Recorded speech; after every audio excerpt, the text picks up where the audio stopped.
Good evening, ladies and gentlemen. Thank you for attending the council meeting for Monday, May 28, 2012, here at the Shaw Auditorium. And we'll start off, the acting mayor is Councillor Patchy, and he will be introducing some of the motions as we progress. So we'll start off with introduction of late items. Ms. Harrison. Thank you, Your Worship. Add item 8D1, delegation, Ms. Maureen Pilcher, regarding DVP 192 at 4771 Hammond Bay Road.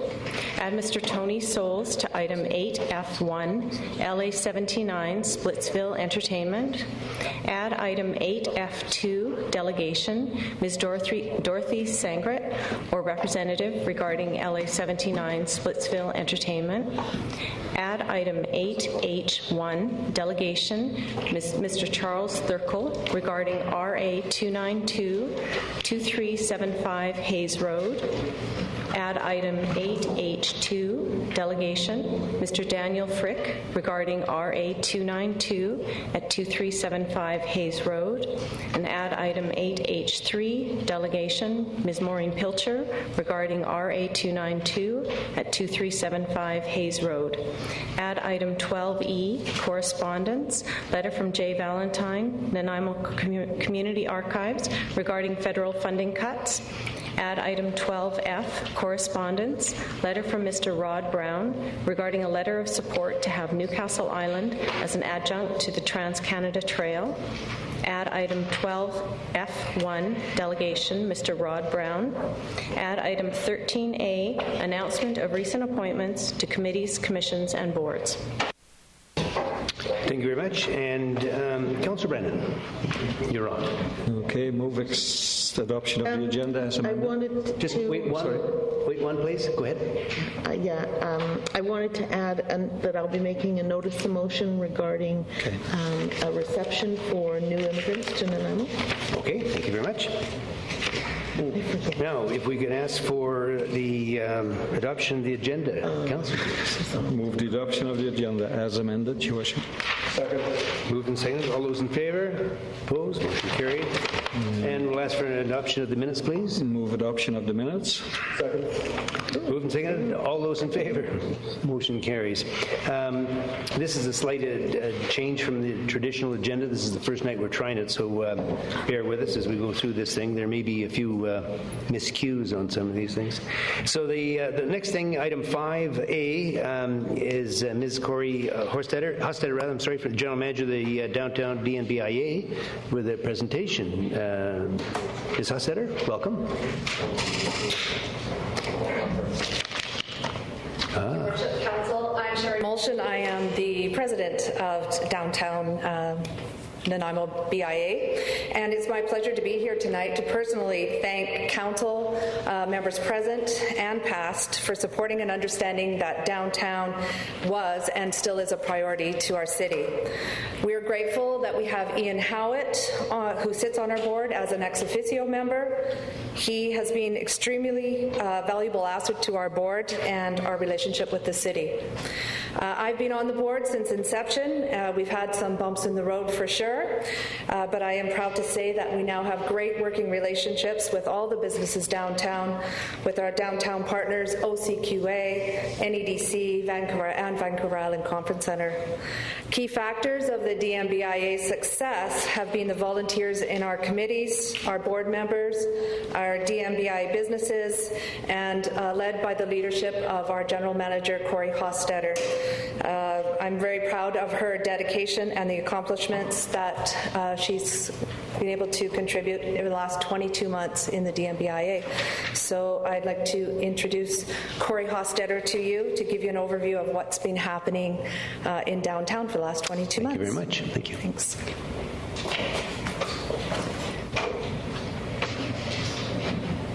Thank you, Sherry. I'm going to click. There we go. Thanks, Sherry, and good evening, Your Worship and Council. Thank you for the opportunity to present on behalf of the Downtown Business Improvement Association. Every year, the DNBIA submits an annual budget, and each month we submit our financial statements to the city. And tonight, we'd like to take the opportunity to present you with an overview of what the DNBIA does. And so first I'll go over our vision and the organizational structure, and we'll look at the DNBIA partnerships, and I want to share the accomplishments that we've had over the 22 months, and a look at funding and the projects going forward. So at the first strategic planning session in 2010, the board developed the vision that guides what we're doing today, and that is the Downtown Nanaimo Business Improvement Association, through long-term planning, will support businesses and preserve traditional downtown values. Working with our strong community partners, we will focus on membership-driven programs in the areas of advocacy, public safety, beautification, marketing, and events. The organizational structure looks like this. We have 12 board members, 4 full-time staff, and 4 standing committees. That's a Planning, Design, and Development Committee, the Marketing Committee, Safety and Security, and Events. That comprises of 41 volunteers, and we average about 2.5 volunteer hours per month for over 100 volunteer hours that for volunteers that help us run our organization. The committees are made up of businesses and property owners downtown or their representatives, and these committees work on the strategic priorities of the board that they set forth, and they recommend projects to the board that align with those priorities. And in this way, the projects that we work on can reflect what the downtown community needs and wants. We also listen to our community members through connecting with organizations such as the Old City Quarter Association and businesses like Crankshaw Holdings. And these 2 downtown partners that we have been invaluable to us to understand the businesses and property owners in both BIA areas. And I should also mention that both of these partners of ours have also put in hundreds of volunteer hours and thousands of dollars into the both BIA areas.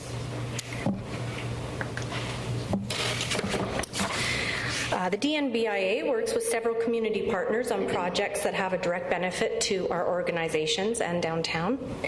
Participation on the multi-agency roundtable meetings opens a line of communications with all of these organizations and more, and eliminates some duplication that we could possibly have if we didn't communicate, and it aligns our initiatives where possible so we can actually work together on things. And some of those things that we work on is projects with the VICC. We have welcome signs that we put in all the storefront windows and points of sale to welcome delegates when they come into town.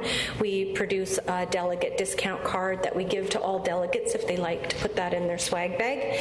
And we have assisted in attracting conferences in downtown. We've worked with the sales staff.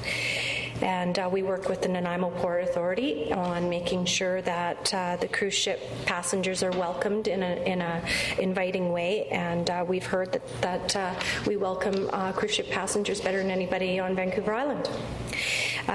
We provide about 20 volunteers for each of those visits, and hopefully we get more and more of those.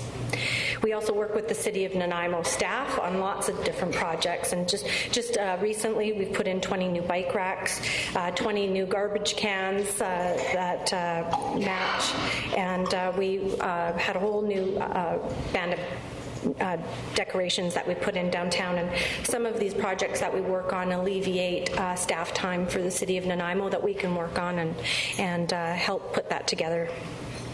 And we work with the Nanaimo Economic Development Commission. Right now we are administrating the tourism event kit, and that will do that for the time being, and we also will be working on the Terminal Avenue, Nickel Street redevelopment. So that's a bit about our partnerships. And I'd like to share with you some of our accomplishments that we've had over the past 22 months.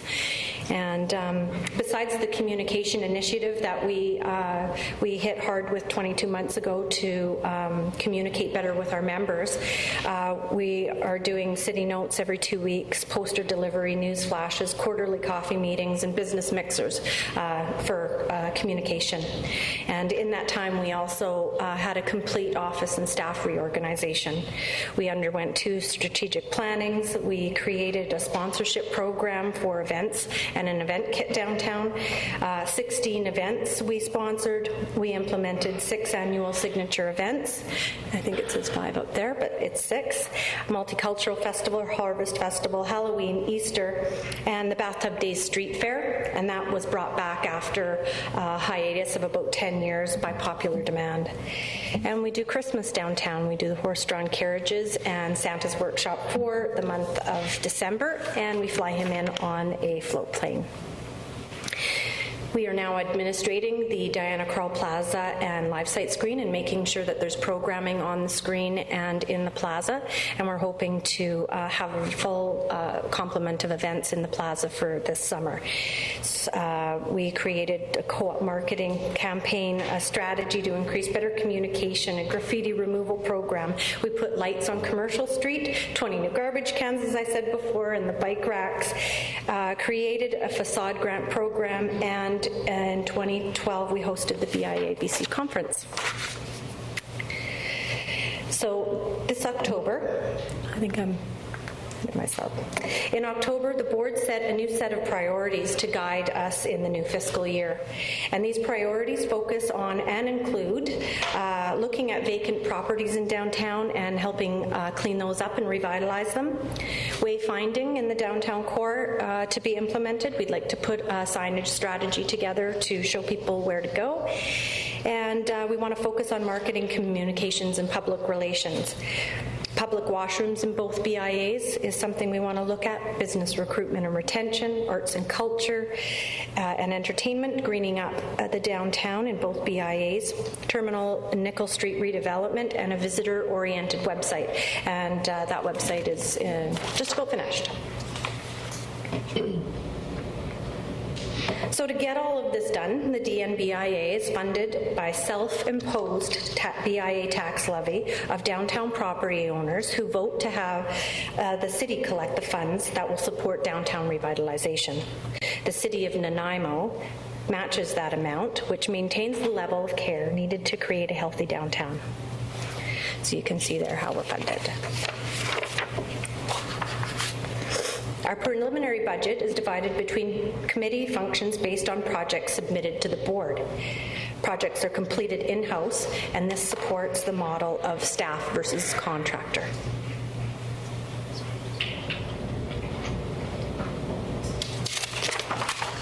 So looking ahead, under marketing and events, projects that we're going to be working on, we're going to continue on to sponsor the co-op advertising campaign, which is a negotiated rate for only downtown business members and property owners who want to have affordable advertising for small business.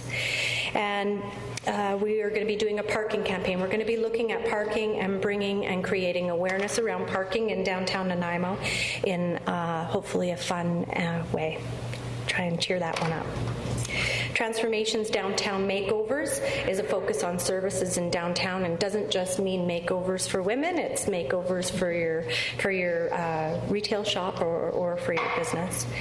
We're going to produce 6 of our signature events, and we're sponsoring also 6 events downtown for a total of 12 events in the downtown core. Looking ahead at safety and security, we're going to continue to sponsor the nighttime security program, and we'll continue on with the graffiti removal program. This program this year, we've got a contractor rate that will pay, and we will pay for the removal of the graffiti for our members when they submit their bill. And we're going to look at the Retail Co-op adoption of that program that was developed in Victoria. If you're not familiar with that program, it helps retailers communicate with one another about criminal activity and counterfeit money. And looking ahead at planning, design, and development, the DNBIA will offer facade grants to our property owners to take advantage of, and we have about $20,000 in grants available to our property owners. We plan on expanding our beautification projects and adding more bike racks and lights and assurance.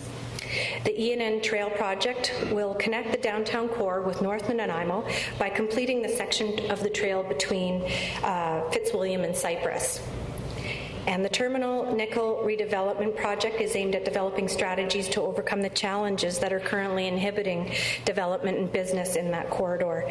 And those challenges include site contamination, traffic, and economic assistance and incentives to the property owners. And given the importance of the waterfront in Nanaimo's future, a design charrette is something that we're looking to do to offer a way to explore possibilities and mutual interests in urban development solutions for a prime waterfront site. So in closing, I wanted to say that we're proud of the work that has been done over the years in all forms of BIA in downtown Nanaimo, and we're excited at the momentum that's been gathered right now, and we hope you are too. We feel that a healthy downtown business community benefits the whole community, and it's our heart and the place to be. So thank you for your continued support of downtown Nanaimo, and if you have any questions, I'd be happy to try and answer. Yeah, we have a couple, but I just want to say thank you very much. A great presentation, and a big thank you. A big thank you to you and to course Sherry, the president, for all the hard work that's done. And you know, you mentioned, you touched on briefly some of the challenges that you've gone through with the DNBIA in recent times. And you know, I just want to say that I am so impressed with how well it has emerged and the vision that you have, the committed volunteers and all the people in the downtown that have worked so hard to make it's everything we hoped it would be. And I want to just say my own personal congratulations. I'm sure the council shares that view on it. Thank you. There are some questions. We have Councillor Patchy. Did you have one? Yes, I do. Please. Actually, I have three short ones. Thank you very much. The first question that always comes to mind about Diana Krall Plaza. I know you have signature events, but in between those, it's not an active spot. Is there anything that the DNBIA is thinking about doing to liven that place up a bit and make it more people-friendly? Well, I think we have been talking with the city, with the Parks Department on ways that we might be able to help green that space up. And so that's something that we're looking towards the future on. Our sponsorship application that we have for events downtown is one way that we can leverage our dollars against other people so that we can fill the plaza. And that always seems to be the place that they want to go. So adding those 6 extra events on top of the 6 that we will do will hopefully fill in some of the space. And then just market the plaza as a place to do it. I see it as a place that is good for sporting events and watching sporting events, so we want to look at that as well. Follow up, if I may, please. Very different subject, and not a very pleasant one, but at my Safe in Nanaimo committee, your member, Mr. Carter, has been very helpful in getting us to do something about the problem of public urination late at night after the bars come out. Could you tell me where that is at this point? Sorry, Could you tell me what has been done in that regard? yeah, there's been 2, one, 2? I think you mentioned... One so far. 2 were looked at, but there's one urinal that's been put in the Bastion Street Bridge area. Yeah. And it's tucked in. It actually is, it's easy to find when you want to use it, and it doesn't stick out. So. Yeah. And I think you mentioned you're looking at another possible site in the old city quarter as well. That's right, yes. Sure. And very finally, I know there's correspondence from Mr. Moss, who's in the audience, about the Terminal Nickel Street corridor, and we'll deal with that later on in the program. Okay. Yes. Councillor Anderson. Thank you, Mr. Chair, and thank you, Ms. Haas-Etter, for coming to council and giving your presentation. I just have two questions. The first one being, as Nanaimo is one of the only cities that funds its DNBIA, I was just wondering why that is, and also what you do differently than a lot of other communities that don't have city money in their DNBIAs. Right. Well, in that regard, with the funding that we get from the city, it actually makes us a lot more forward than any of the other communities. I just attended a BIA BC board meeting, and we talked about funding and how that happens. And at the time that the city council decided to invest in downtown Nanaimo, I think that they were very forward thinking and seeing that we had to invest in the core to help the rest of the community. I still think that's relevant today. Okay, thank you. And I have one more follow-up. On parking, in your presentation, you discussed bringing a plan about parking because that's one of the serious issue in the downtown. So I was just wondering if you could elaborate a little bit on what the DNBIA is planning to do in regards to parking. It's a campaign to bring awareness to parking. One of the pieces that we're looking at is creating a parking map. This will include bike parking and on and off street parking, and some of the maybe little known facts about parking that people don't know, and we'll be working with Robbins Parking in the city on that, and we want to distribute that citywide to everybody, so it's something that you'll be able to have in your car or in your glove compartment or something like that, and at points of sale in stores. And then the other part is a contest component of it to bring awareness to parking. So, if your meter has run out, we'll put a note on your car that says your meter ran out and we've remetered for you. And it's a grace period, and then an enter to win contest as well. And just one last comment. As it is Bike to Work Week, I think that it's great that you guys have added the 20 new additional biking lockups that people can use. Being an avid bike rider, I think that's great because there wasn't really an area for people to bring their bikes into the downtown core, so that's great to hear. Thank you. And thank you. Great. Councillor Greaves. Thank you, Worship. Thank you for your presentation, Ms. Hostetter. How much does it cost for removal of graffiti from the downtown each year? We have negotiated a flat rate with a contractor in Nanaimo for $67, and they will give it only to the BIA, and because we will work with this contractor, they'll call us. They know that they've got X amount of dollars that they can remove graffiti from. So as long as it's not a full side of a building and it's relatively easy, it's about $65 to remove. So it's good to call us. That's per wall or per year? Per time that they have to go down. And so if you get tagged on your property, you can call us and we'll send them. So what would be the total for the year? The total for the year, roughly? I'm sorry, I don't have the budget in front of me, and it hasn't been ratified, but I think it's last year maybe about $2,500. Okay. Yeah. Thank you. I think at one time, too, there were some volunteers that Adopt a Block or some of that nature. Is that still ongoing, where volunteers would come out and help remove some of the graffiti? That was part of the Ambassador program several years ago, and that program isn't running now. It's running, yeah. Okay. Councillor Johnstone. Thank you, Your Worship. Thanks, Corey. The DNBIA has added a lot of sparkle to downtown and made it a wonderful, lively place. But the sparkle kind of stops right at Victoria, Crescent, and Albert Street.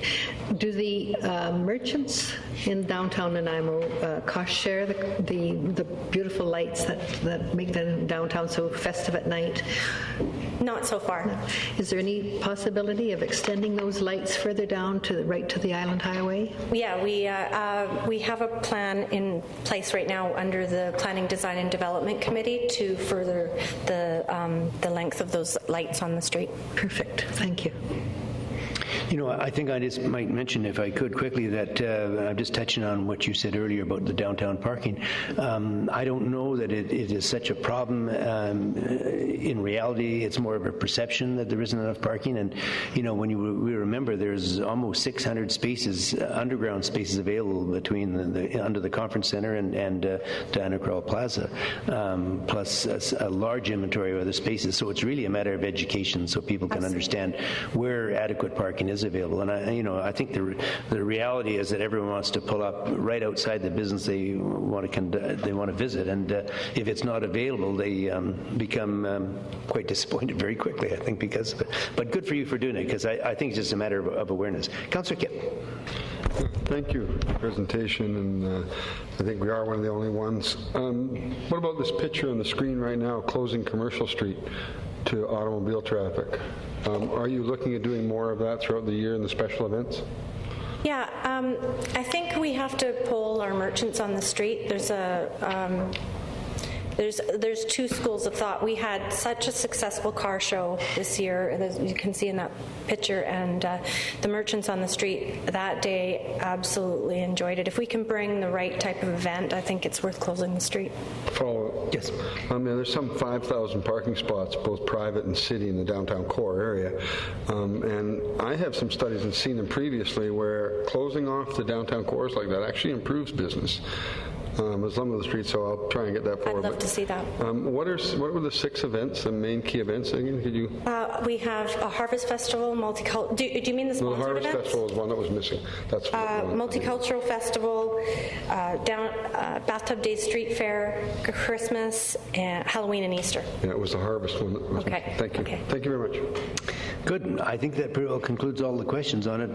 The one thing I might add is that I'm personally so pleased that the DNBIA resurrected the downtown Bathtub Days events, because it was very popular before, and I'm not sure, whatever reasons, previous administrations had chosen not to continue with it. But I'm not only pleased that it's happening, but it seems to be getting busier and busier and busier on those things. And in that regard, I can tell you something that you may or may not know, that on the Marine Festival weekend that's coming up in the third week of July, I can confirm that the Quality Foods Festival of Fire fireworks program will be on again this year. Fantastic.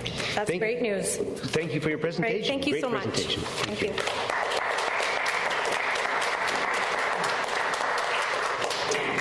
Okay, under the Mayor's report, we have an update on the strategic plan, and we're now in the final phase of our strategic planning process. The first draft of the plan was recently the subject of community survey. It's now being revised so it reflects the input received through the survey and the advice received from the community experts and the stakeholders who attended the workshops on each of the strategic priorities. And I just want to comment and thank Councillor Kipp on my right, who has worked diligently as the chair of that committee and has done an outstanding job for council on this thing. And I'd like to turn over to him for some comments. Councillor Kipp. Thank you, Your Worship. First, I'd like to thank staff, Terry Hartley, and some of the other staff that have done an amazing job on the work, too. The revised draft of the plan will be presented to the public at a community forum on Wednesday, June 6th, coming up really quickly, at 6:30 at the Coast Bastion Hotel. We will be asking the community to tell us whether we are on track, on the right track, and we'll be collecting your ideas on how the plan can be improved. Over the last little while, there's been some focus groups on transportation, on water consumption, on the waterfront, successful cities workshop coming up, and of course one on taking responsibility that council will be involved in. And so we're asking you again to tell us whether we're on the right track. We are still on target to have the plan finalized and approved at the July 9th City Council meeting. Thank you for your participation so far. The public input is essential, of course, to help council make improvements and important decisions on strategic priorities for the next 5 years and beyond. So for more information, visit the strategic planning blog on the city website at www.nanaimo.ca. You can also send in an email, your voice, or nanaimo@nanaimo.ca. So again, thanks for participating, and come on June the 6th to the public forum. Thank you. Thank you very much, Councillor Kipp, and a great job indeed. Moving on to the next item, which is 6B, Bike to Work Week, and I just want to comment, that's why most of us, not all, but most of us are wearing these orange shirts signifying Bike to Work. And we've had several different plans. One of the ones we had very recently to kick off the campaign was a challenge from Vancouver Island University, VIU, and Ralph Nielsen, challenged me to a competition where we had to, I was going to drive a car from VIU and he was going to ride a bike with two other people assisting him. And I felt that this would be something rather straightforward, and I didn't really think anything untoward would happen, of course, VIU being such a respected institution in Nanaimo. Anyway, we had behind me in my car was one of the local television stations, and an employee from the city was sitting as, I guess, a guide, if you wish, or my navigator to make sure we followed the correct route on this. So off we went. Dr. Nielsen, of course, got a head start. He ran for his bike and then took off, and we rushed over to the car and took off. And the first thing I was told, we had to drive in front of a school, which we did, and of course slowed down. And they had arranged to have all the children come up the fence. It was very nice. They said, "Hi, Mr. Mayor," and as we all drove by, and we waved back and tooted the horn. And then we came to a second school, which I think was Park Avenue, if I'm not mistaken. And again, quite a number of children were lined up against the fence, and they were all waving. And as I went by, I saw in the parking lot a ghost car. And I thought, oh, well, it's good to see that the police are out there ensuring that all these things are being looked after and the laws of the land are being adhered to. And I'd only gone a short distance more when suddenly this ghost car pulled out and the lights went on and the siren came on, and I was immediately pulled over to the side of the road, at which point the local television reporter leaped out of the car and started filming what followed. And what followed was the police officer came up to the car, asked for my driver's license and my insurance, of course, which is his right. Then he wanted to know what I was doing in the area, and when I said we were part of a race downtown, he immediately looked at me suspiciously and said, "Are you actually admitting to street racing?" And I said, "No, it wasn't actually street racing. We had a competition for Bike to Work Week," which he clearly didn't believe. And so then he wanted to know if my turn signals were working and the brake light was on. And anyway, after quite a prolonged time, he finally said, "Well, I'm going to have to cite you for this." So he took out the book and wrote me up a ticket. And so I took the ticket, and of course, being that it was being filmed locally by the media, I was a little bit suspicious, but of course I couldn't say too much, so I accepted the ticket in good faith, looked down on the ticket, and it said, "For having too much fun," on the ticket. So I said, "In the car, everyone, get in the car." We jumped in the car, roared back down just in time to see the DNBIA people welcoming Dr. Nielsen as he rode his bike across the finish line in front of me. Now, this police stop, I'm sure wasn't planned, naturally, but I did overhear Dr. Nielsen making the comment that police officer is going to get a free lunch one day. So anyway, we'll see how that all happened. So the bicycle still is a very effective form of transportation, and I have to admit that it was faster than my car.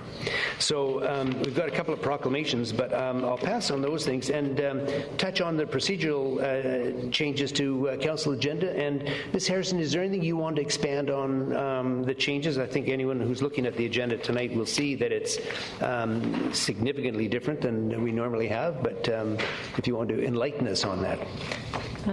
No, I think that if you're wanting to read the wording that I've provided to you, or I can read it out, whichever. Oh, sorry. Well, the problem is, the reason I turned it over to you and you looked like a deer in the headlights, and I apologize for that, is that I misplaced the page, which I now have. So thanks to you, and thanks also, Diana. We've got the page here. So the procedural changes to the council agenda. In April of this year, council adopted a number of recommendations from the report/meetings working group with regard to procedural changes to council agendas and an updated report format. The members of the working group included several staff members, former Councillor Lloyd Sherry and Councillor Bill Beswick on my right. Some of the changes required an amendment to the council procedure bylaw, which has now been adopted. Tonight's agenda has been altered to reflect these changes. Items items on the agenda are now grouped together by subject so that a delegation, report to council, and bylaw on the same matter will be dealt with consecutively. Delegations wishing to appear before council on matters not on the council agenda will now attend a committee of the whole meeting for this purpose. Proclamation requests will be sent directly to the mayor's office for execution. I assume they mean the proclamation, after which they will be placed on the city's website. If the city is provided with a link to a relevant website, this will also be included on the proclamation's webpage. These changes have been made in an effort to get the public's business done as efficiently as possible. So, sorry for startling you, Ms. Harrison. Oh, please. Well executed, was it? Thank you very much. So, we'll now move into item 8, and the Community Safety and Development Permit DP 765 at 1060 Timberland Drive. The staff recommendation of council issue development permit DP 765 at 1060 Timberwood Drive with a variance to reduce the required watercourse setback from 7.5 meters to 0 meters in order to permit the construction of a culvert and road over the watercourse. Thank you. Seconded. Moved and seconded. I see no discussion. All those in favor? Opposed? Motion carries. Development permit DP 773 at 4750 Rutherford Road. Staff recommendation that council issue development permit number DP 773 at 4750 Rutherford Road, which includes a parking variance from 5.4 spaces to 4.6 spaces per 100 square meters of net floor area. Move staff recommendation. Moved and seconded. I see no discussion. All those in favor? Opposed? Motion carries. Development permit DVP 191 3606 Outlook Drive. It's requested that council hear anyone wishing to speak with respect to DVP 191. Is there anyone in attendance that would like to speak to matters related to DVP 191 at 3606 Overlook Drive? Staff's recommendation that council issue development variance permit DVP 191 at 3606 Overlook Drive. Move staff recommendation. Second. All those in favor? Opposed? Motion carries. Development variance permit DVP 192 at 4771 Hammond Bay Road. It's requested that council hear anyone wishing to speak with respect to DVP 192. And I do believe we have a delegation present. Ms. Maureen Pilcher. Ms. Pilcher, welcome.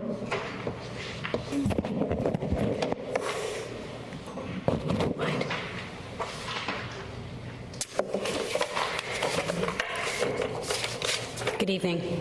The infill of residential lots is encouraged and will be designed to complement existing neighbourhood character, including the ground-oriented nature of existing housing. A quote from Plan Nanaimo, the official community plan. Good evening, Your Worship, Mayor Rattan, members of council, members of staff, ladies and gentlemen. My name is Maureen Pilcher, and I'm a land use consultant in the central Vancouver Island area. I appear before you this evening on behalf of Mr. and Mrs. Brar, who wish to subdivide this property. The parcel at 4771 Hammond Bay Road fronts both Gulfview Drive and Hammond Bay Road and is 2/3 of an acre in size. The owner of the adjacent property to the west recently subdivided that parcel into 3 lots, and Mr. and Mrs. Brar would like to complete a similar subdivision. Unfortunately, the existing house on the property is too close to the proposed property line and requires this small variance of 1.1 meters or 3.6 feet. As you can see, this portion of the property is very steep. I don't know if you can see that, but it is fairly steep going down to the house, and the space is quite unusable. The Brar family utilizes the side yard, the large side yard, closer to the Hammond Bay Road frontage for outdoor activity where their patio is located. The reduction of the rear yard requirement will ensure that the two proposed lots, which will front Gulfview Drive, will meet the regulated lot depth and will also provide for road widening along Gulfview Drive. The proposed lots will be developed on a steep, downsloping grade and will not negatively affect the views of surrounding property owners. Thank you. We know that it is important to include neighbourhood opinions when requesting a variance of this type. I have canvassed the neighbourhood and discussed a number of community issues with the surrounding property owners. The items of concern focused on street parking and the speed of traffic along Gulfview Drive. There was some concern that the density of the area has been increasing with the advent of secondary suites, which has resulted in more cars parking on the street. Gulfview Drive is a fairly wide avenue, and although I did note some fast drivers, I did not notice parking congestion while I was there. One neighbour indicated that the homes are well maintained and landscaped along this street, and that she would like to see these two lots develop, and I believe I gave you a letter earlier this evening in support of this from that same lady. She pointed out that empty lots do not enhance the street edge, and she noted that she would like the sidewalk completed. The infilling of residential lots is encouraged in the official community plan and should be sensitive to the neighbourhood character. Mr. and Mrs. Brar intend on building 2 dwellings that are a good fit with this community. The houses will have a level entry and will step down the slope of the lot and will complete the streetscape of Gulfview Drive. When considering the variance of a land use regulation, like setback requirements, I believe it is important to determine if the variance will negatively affect surrounding property owners or defeat the intent of the regulation. The rear yard setback reduction will only affect the parent parcel, Mr. and Mrs. Brar, and they cannot use this area of their lot because of its steepness. The intent of the setback regulation is to ensure that there is adequate separation between single-family dwellings. The rear wall of the houses on the proposed lots will be at least 45 feet away from the existing dwelling unit, certainly providing space and privacy, and therefore not defeating the intent of the setback regulation. Thank you for your attention, and I would be happy to answer any questions you may have. Okay, Councillor Bestwick. Thank you, Bishop. Thank you, Ms. Pilcher. My question is on both roads, both roadways, works and services will be a requirement for sidewalks on? Absolutely, there will be works and services. I'm not sure that there will be a sidewalk required along Hammond Bay Road at that edge, but there will certainly be remediation work and dedication along Hammond Bay Road. And actually, the engineering department will ask Mr. and Mrs. Brar to change the profile of the driveway going into their home on Hammond Bay Road, as well as doing works and services, as well as 25 feet of road dedication along Gulfview Drive, curb, gutter, sidewalk, and ornamental lighting. Thank you. Okay, I see no further questions. Thank you very much, Ms. Thank you very much. Now, is anyone else in attendance who would like to speak to matters related to 4771 Hammond Bay Road? And hearing none, if somebody would like to move the motion, that's move and second. Sorry, all those in favor? Opposed? Motion carries. Ms. Harrison, it's not really a delegation per se that we would receive in the normal manner, is it? No, it's fine if you don't actually have a motion to receive. Thank you. The development variance permit DVP 193 at 6728 Dickinson Road. It's requested that council hear anyone wishing to speak with respect to DVP 193. We see 2 delegations here, Emmanuel McCready and Brian Sanini. If the party would like to step forward, if there's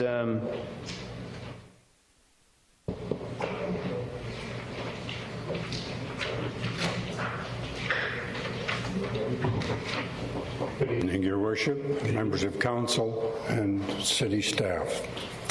My name's Ed McCready.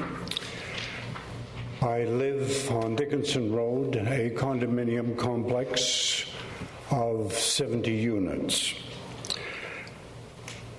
I would like to comment on the variance permit application.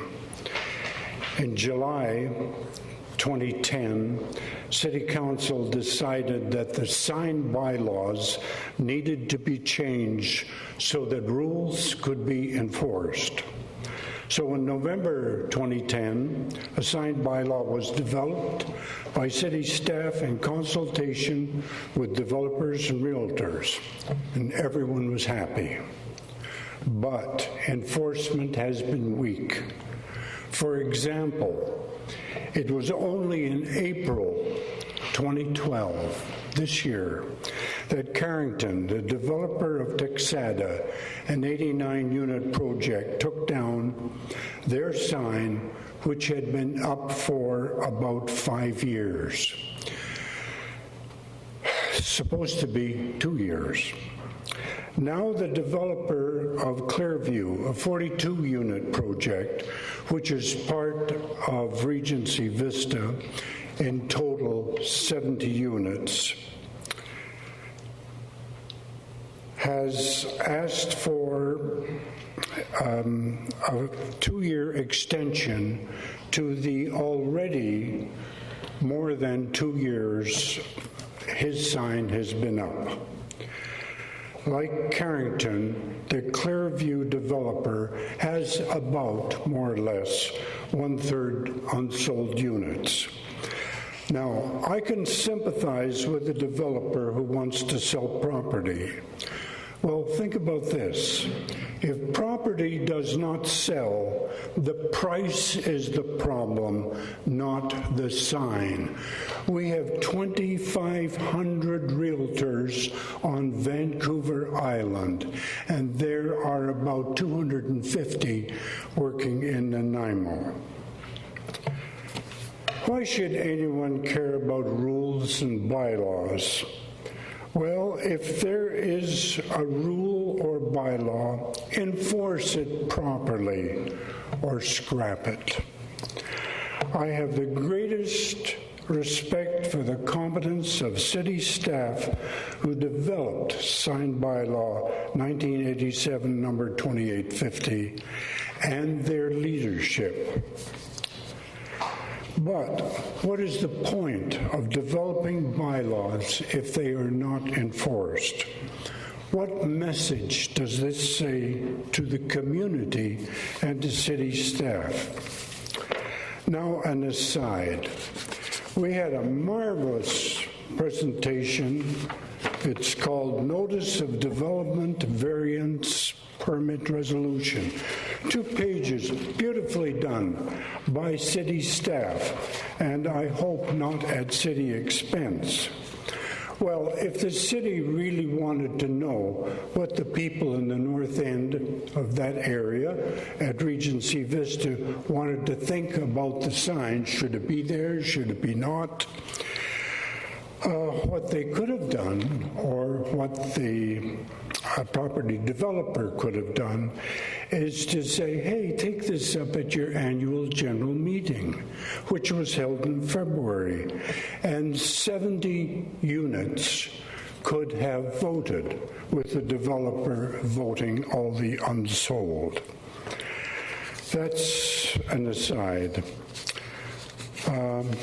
I hope that the council will vote against the variance permit, and I thank you for your time. If there are any questions, I would be pleased to. I see no questions. Thank you, sir. Pardon? I see no questions. Thank you very much for your presentation. Thank you very much, Your Honor. Now, the next delegation, I think, I believe, is Mr. Brian Sannini. Mr. Sannini, welcome, sir. Good evening, Your Worship and Council. Just briefly, just to comment on the last statement made by Mr. McCready. There's a bylaw of that strata corporation that allows that sign to exist on the common property where it's been constructed. The sign itself, and I'm sorry I don't have a picture with me, but it's well back from the streetscape. It doesn't block traffic corridors, and it's as large as the sign appears to be. It's certainly to scale, and I respectfully submit. It's a very informational sign. It's not garish, and as I say, it's well back, it's well constructed, it's well maintained, doesn't present any safety concerns, and marketing has been active for 4 years. It's been constant. It's been continuous. There have been numerous price reductions. It's been a very difficult marketplace, not only for this client, but for most of my clients and certainly most developers in this community. And the 2-year limitation is certainly, it was well conceived at the time, but under the current market conditions, it's proving somewhat restrictive for most developments. There's 42 units for sale in the second phase.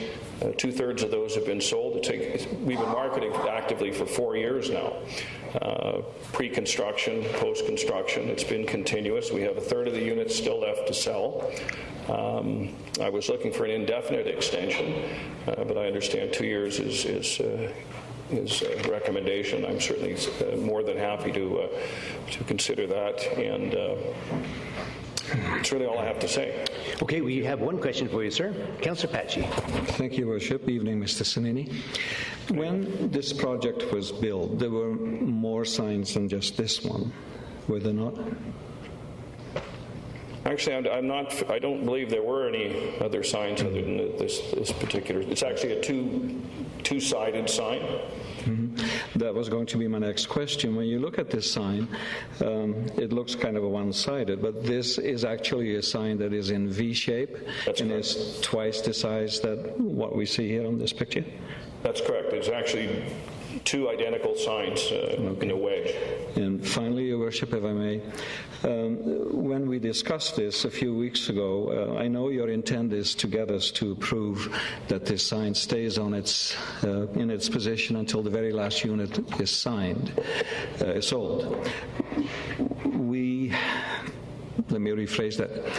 I didn't agree with that, and I tried to limit this to 1 year from today, if this passes. Council did not agree with me and decided to extend that to 2 years if this should pass. Would you be happy with that at this point, or you still want the unlimited? No, 2 years. 2 years is more than acceptable. That's a fair compromise? Yes. Thank you. Councillor Brennan. Thank you, Your Worship. Mr. Sannini,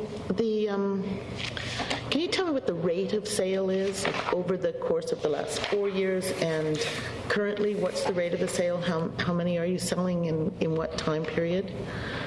For this project, the Phase 2 building was completed in October of 2009. And in 2009, 6 units were sold.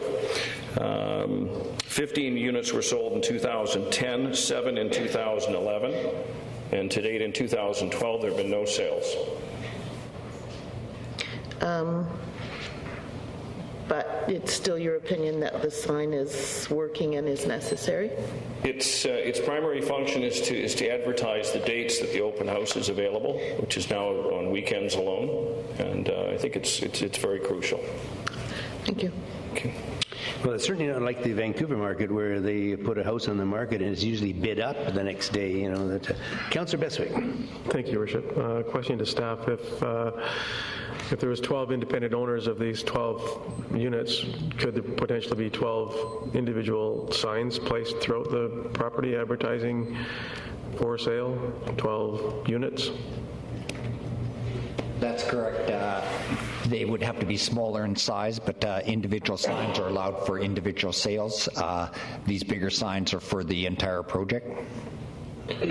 I would venture then to state that I think it's significantly important that the sign remain well maintained and to be able to advertise appropriately for the balance of these units that are for sale and have not been sold, as opposed to having the potential for up to 12 independent signs. And I'll be supporting the staff's recommendation. Thank you. Councillor Greaves. Thank you, Your Worship. How far away is that sign from the building? From the building itself, I was guessing 100 feet. Thank you. Yeah, it's a fair distance. Councillor Johnstone. Thank you, Your Worship. Have you done a marketing study at all, Mr. Sannini, on a marketing study on sales and how people find out about Clearview and... I myself haven't, but certainly Betty Ann Huberts of Coast Realty Group has been active in all areas of marketing, magazine, newspaper. You don't see the traditional sort of on-site real estate signage because of size. So in your estimation, without the sign, though, the sales would be futile. It would be very difficult to continue the sale of the units. That's my opinion, although certainly, to date in 2012, we haven't had any great success. Certainly the owner hasn't, but the marketing continues, and I think the sign is important. Good, thank you. Thank you. Okay, I see no further questions. I would have difficulty myself in supporting it indefinitely, but I will certainly support a 2-year extension, which I think is certainly reasonable. Thank you, Mr. Sannini. Thank you, Your Worship. Your Worship, I move that Council issue development variance permit DVP 193 at 6728 Dickinson Road. Moved and seconded. No further discussion. All those in favor? Opposed? Motion carries. We'll move into development variance permit. Liquor liquor license amendment application LA 79 at Splitsville Entertainment. And again, we have, I believe, two delegations here, Mr. Pat Haggerty and Mr. Tony Souls, if you're here, sir.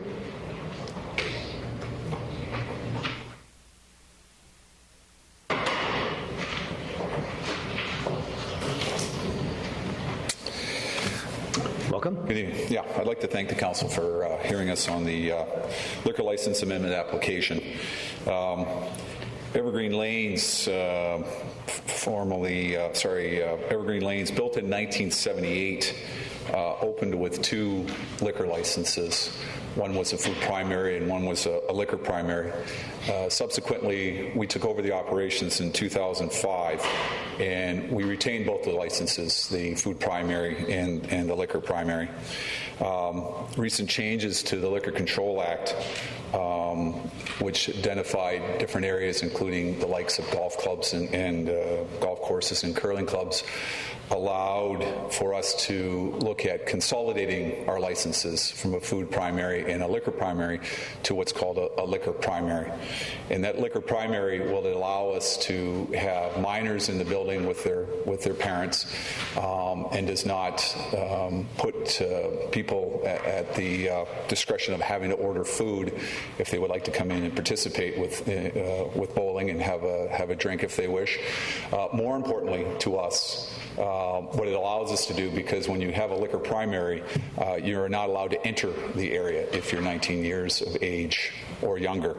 And we have a lounge right now that has a liquor primary stamp to it, which does not allow us to bring minors in.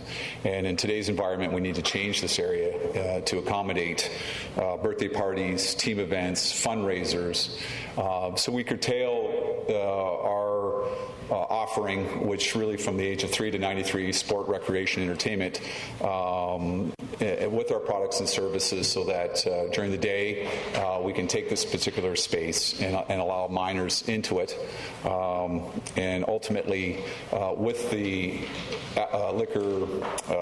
the new law concerning the Liquor Control Act, after 10 p.m. at night, no minors, which again is important for the way we service our customers. No minors are allowed in the area at all. So this again helps us from a policing standpoint concerning how we want to function as far as moving forward. The council, I believe the city had sent out, or we had gone with our permit and went to the city and got an occupancy load that the city stamped for 200 people. I believe this information in the letter that went out to our corresponding neighbors might have been misleading. The fact it sort of said we're changing from 40 to 200. The reality is it did not mention part of our application is to cancel one license and consolidate it into one. So part of that wants us to make sure that everybody's under the understanding that the same area that we now are allowed to consume liquor will stay the same. It's just with the new Liquor Control Act that allows minors to be accompanied with their parents to be in that particular area, and then again after 10 o'clock at night they're not allowed back in. There was a petition that went out, and I believe the petition did not have the full information concerning what our application was all about. And again, I just want to bring that to the council's attention, as much as there might be some people who would like to talk about that. We believe we're a very good corporate citizen. Again, the product that we sell is bowling, and again, between the ages of 3 to 93, we think it is a lifetime sport and good for the community. Our staff all have their serving it right. They understand what's important in order to accommodate people that would like to come into our establishment and have a good time and enjoy recreation. We're planning a significant capital investment into this lounge area, which really takes it from the look of a lounge into a little bit more of what we would call a multifunction room, which can cater to the birthday parties, bring out the tabletop high chairs, bring in more suitable seating for our seniors, which recreate in the daytime for our leagues and early evenings.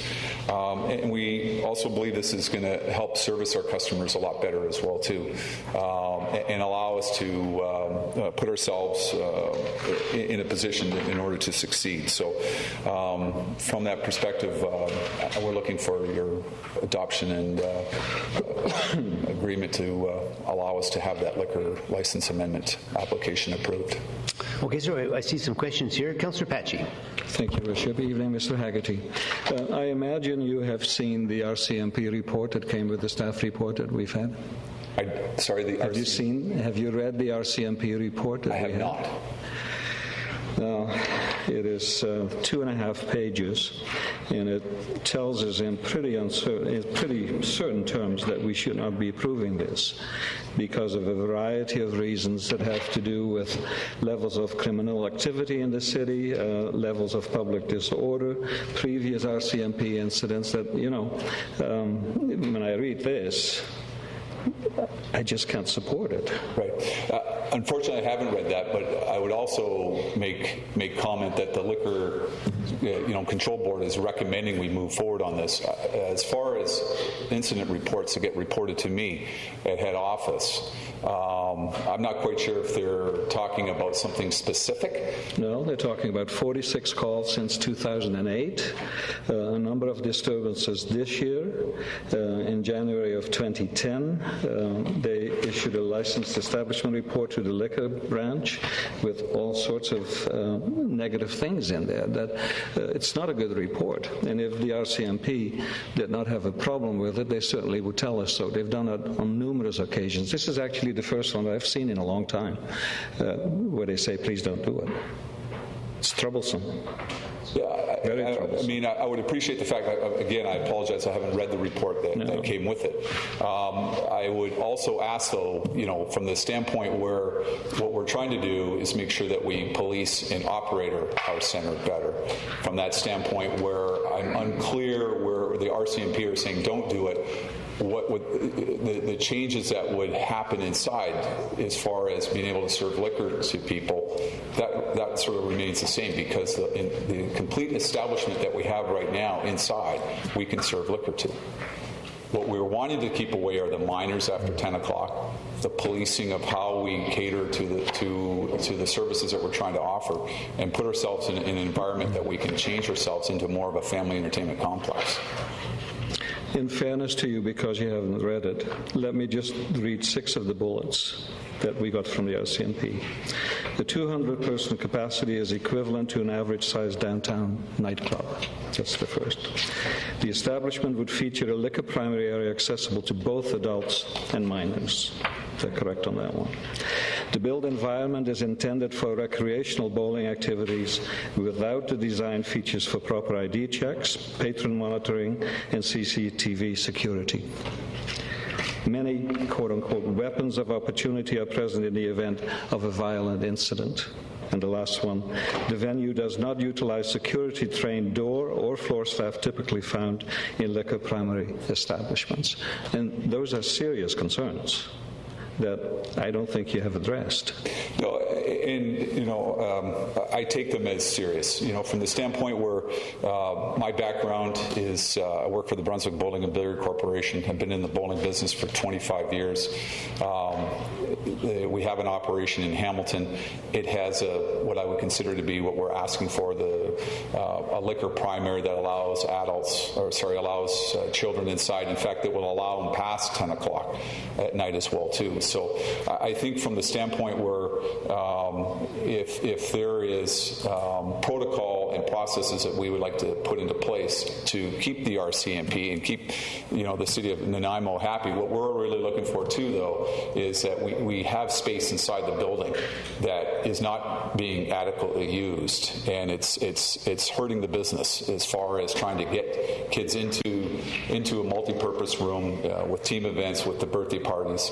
So from the standpoint where an adult can come in, and I apologize again, I would like to go through the report and talk to it with my partner as well too. But from that standpoint, I would think there would be some internal protocol and processes we want to put in place to make sure that we are a corporate citizen.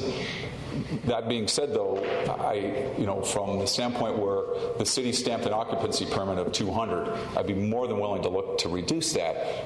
But I would also, as far as the chairs that are inside the building, we have approximately 5 times 16, which is 90 at the bowling. We have 40 inside the lounge, and then we have a little wait area that might take another 30 or 40. So inside of that, I'd be more than willing to look at some type of reduction to accommodate. But again, when we brought in the red line and had it stamped by the city said 200. That's what we put on the application. We are not trying to turn this into an ongoing bar. That's not our purpose. That's not how we operate. Councillor McKay. Thank you, Your Worship. I disagree with some of the points that are in the RCMP recommendation, based on the fact that they're trying to portray this as being a bar.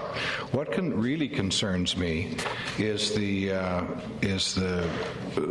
management of the current clientele. When we read through the letters from the neighbors, there seems to be constant, ongoing disturbances that really bothers me. They talk about the RCMP. Going back to the RCMP, they talk about one particular night where they found over 100 patrons in and around the bowling lanes and 26 in the lounge. And every table at the bowling lanes had alcoholic beverages, which included pitchers of beer. There seems to be a real concern about how the behavior of the clientele, the possible over-serving is causing some great concerns for the RCMP and the activity afterwards. So my question is number one, what if we don't grant this tonight? What happens? Do you continue with the? Excuse us. On point of order, I have some serious concerns about procedural fairness. I think that the proponent is entitled to see the case against him. He hasn't seen the RCMP report, and I think it would be unfair for us to proceed without him having seen and read and been able to respond to it after having some time. I think it breaches the rules of procedural fairness to ask this proponent to continue in the face of a very negative RCMP report that he hasn't had an opportunity to read and run past his lawyer or anyone else. So I would actually move to refer this item to the next meeting of council. I'll second it. Okay, well, that might move things along. So on the motion... Yeah. On procedural fairness, I understand it, but this was in our agenda package on Thursday. There is another delegate here that's wanting to speak to the issue. I understand now the questions may be currently inappropriate based on your questions regarding this report, but the rest of the situation I'd like to deal with. So by tabling it, we will, in fact, the next representative we won't talk to. So is that procedurally fair to that person and how this process is normally going? I'd like someone from our city to answer that if it's... Ms. Harrison, you going to go? It's been in the agenda. It would be up to council to make that determination of whether they wish to defer it at this time or to wait until hearing the other delegation. And obviously what's needed at this point is to have council vote on the motion to defer, and if it passes, then it's deferred, obviously, and that will give a week to I personally like to move these things ahead rather than drag them out, and I think the report is somewhat obvious, but that said, I don't disagree with the motion to refer to staff, so let's ask the question on the motion to refer, unless there's any questions on the motion to refer. Okay, if not, go ahead. So if I could just You're on. Am I good? Thank you. If I understand, this is not a referral back to staff, but a deferral of the item until such time as the applicant has had an opportunity to review the reports as provided by the RCMP and/or its representatives? Yes, and an opportunity for the proponent to read the report, perhaps discuss it with his lawyer, whatever, and then come back. Not for another report from staff, but an opportunity for this proponent to see the case against him. Your Worship, if I may follow that up, I'm not certain if there's a case presented against, but rather a recommendation that's come forward based on the information. So I don't know that the RCMP's position and/or report is going to alter or change anything from my perspective. And while we have the delegation here, I have several questions that I would like to ask the delegation now, as opposed to waiting, and it will be 2 weeks from now, will it not, at the earliest? So I certainly have many questions that I would like to ask. I know that we're speaking to the deferral and not the motion that's on, or the staff's recommendation. For me, I'm going to be voting against the deferral because I'd like to ask the delegation questions and about his application. Okay, and I think what presumably would be made is depending on the outcome of this deferral motion, the council recommended Liquor Control and Licensing Branch deny the application, so we're not really taking a position other than recommending that they deny it. At least that's the staff recommendation on it. So, but I share Councillor Bestwick's view as well. I think the information we have is serious and worthy of consideration. The RCMP report is rather extensive, and I agree with Councillor Patchy. It's the first time that I can recall in a term and a half of receiving an RCMP contract, or I'm sorry, an RCMP letter that was that explicit. There's a huge number of letters from the residents in that area, of which only one, I believe, was supportive, and a staggering number opposed to it. So I think the business of the city needs to be addressed in a timely fashion. And but there's a motion on there, and we'll if there's anyone else who would like to speak on the deferral, and if not, go ahead. Thank you, Worship. Yes, I don't know whether it's going to change my mind or not. I see the report. I don't think that's the issue. The issue is we're making we're trying to ask this gentleman questions that he cannot answer. It's like you have to face your accuser. I mean, you've got to know. So I would support the deferral. It's too bad that he hasn't. Could I ask a question? I've been told that this agenda has been out since Thursday. Does Mr. Haggerty does he have the opportunity to receive this stuff? Well, let's ask this: did he receive this information? To the best of your knowledge, he did or did not? Your Worship, we can't confirm. We certainly didn't send him the agenda, but nothing was circulated from the city. He's aware that it's on the agenda. He's aware there's a report on the agenda, and he says he didn't see it. Okay, he must not have but we're not aware that he actually did receive a report or not. Okay. Thank you. Anyone else like to speak on the motion?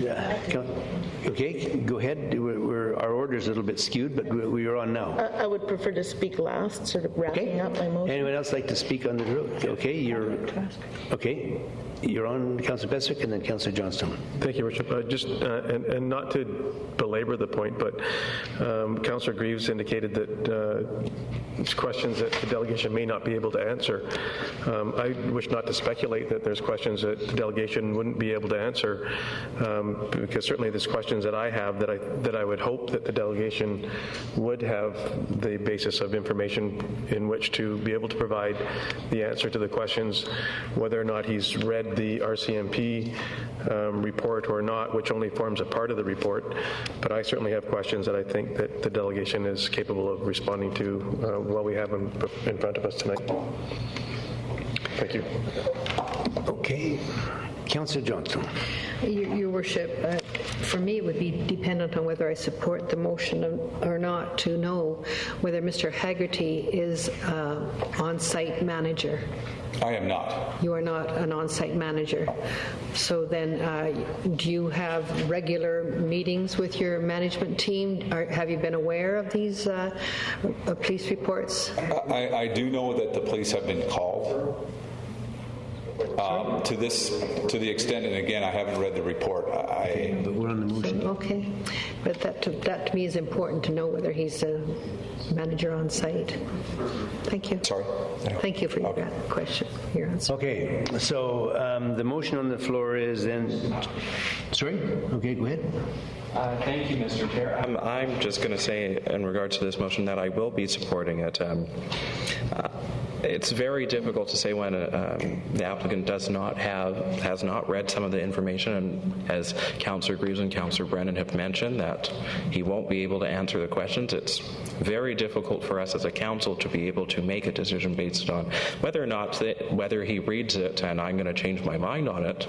But at least if I'm going to ask questions, he's able to defend his point and so on. And also on the deferment as well, that if you defer the motion, it doesn't mean that 2 weeks from now when it comes back to council that you won't be able to ask the questions that you still have. Okay. Well, maybe just to move us along, I'm prepared to support the deferral just to get things going, I think, here. All it'll effectively do is delay things for 2 weeks, and then we'll come back, and I would suggest make a timely decision with more knowledge there. Everyone happy? Did you want to have another go? Wrap up. There's no debate on it. Point of order, there's no debate on the motion. I'm not debating it. I'm just wrapping up my motion to refer. It's her motion. She's speaking to it. Speaking to the motion to refer, several councillors have suggested that this will delay the matter. And with all due respect, this is the proponent's matter, not ours. If haste is to be used, it's for the proponent, not for us.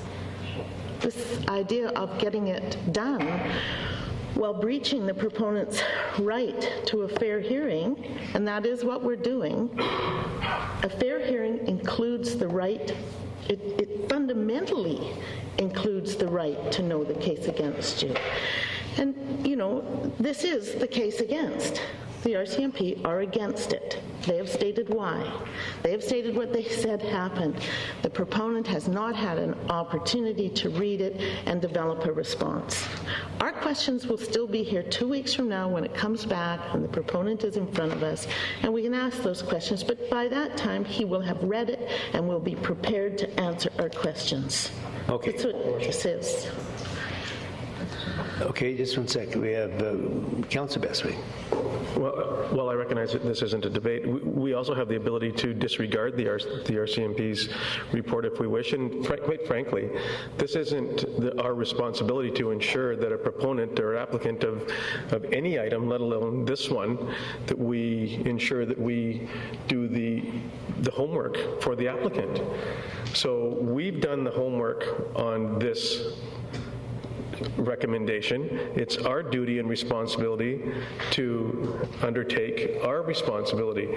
We can't assume the responsibility for both sides of an application. We can only take responsibility for ourselves and not somebody else. Okay. So I'll be voting against this, Your Worship. Okay. So the motion on the floor is to defer, and we'll call the question. All those in favor? Opposed? We have, good, well, it fails in some respect. Councillor McKay opposed, Councillor Patchy opposed, Councillor Johnston opposed, Councillor Kim opposed, and I think Councillor Bestwick opposed. Yes, sir. And so the motion fails. And we'll now go back to the staff recommendation on there. If someone would like to... Excuse me. Well, we've got one more delegation, too. We still have one more delegation. Okay. So I don't see any other questions for this gentleman, do you? Yes, Your Worship, I have questions for the delegation. Your liquor primary hours of operation currently, will they remain the same, and what are they? I believe it would stay the same. It's currently the application that's in with the Liquor Control Board is to keep it the same. What is that? I don't have the specifics, but I believe, and I have my resident manager, Tony, here, I believe it's till midnight during the weekdays and up to 1:30 or 2 o'clock, 1 o'clock on the weekends. Thank you. And you mentioned consolidating 40-seat liquor primary and a 42-seat food primary into a 200-seat liquor primary. And in your April 13th letter, you indicate 6 persons per alley as a reasonable, without using the specific language that you used, would count up to 96 without the entrance spaces and other spaces. So I'm curious as to how we advance a 40-seat liquor primary to a 200-seat liquor primary. That seems a little excessive in a residential neighborhood that is immediately adjacent to a pub that has fewer liquor primary seats than what you're making application for. So my question is, have you considered a food primary consolidation so that children or underage could go into that space with their parents? To say that we've considered it, the answer is yes. To think it's practical business long-term to force people to have to order food in order to drink, that is why the Liquor Control Board is changing their act. That's why they've done it for golf courses, curling clubs. That's why you'll find that there's the majority, if not a lot of the current bowling centers are moving that way. Again, I think I was making reference to some of my background being with the Brunswick Corporation and owning centers outside of British Columbia, where that's the way that the liquor licenses is set up. Thank you. Is to run it so that when people come in, we can service them and not necessarily force them. Thank you. I just have a question for staff, please. The staff's recommendation is that council recommend the Liquor Control and Licensing Branch deny the application for a structural change to an existing licensed establishment at 171 Calder Road. And in the summary of two paragraphs down, in the notation, last sentence, it indicates that there is no structural alteration to the building proposed. So this is just simply liquor license going from 82 combined food and liquor primary to a 200-seat liquor primary. But we're being asked to recommend to deny the application for structural change, and there is none. I think it's actually phrasing more than anything else. Go ahead.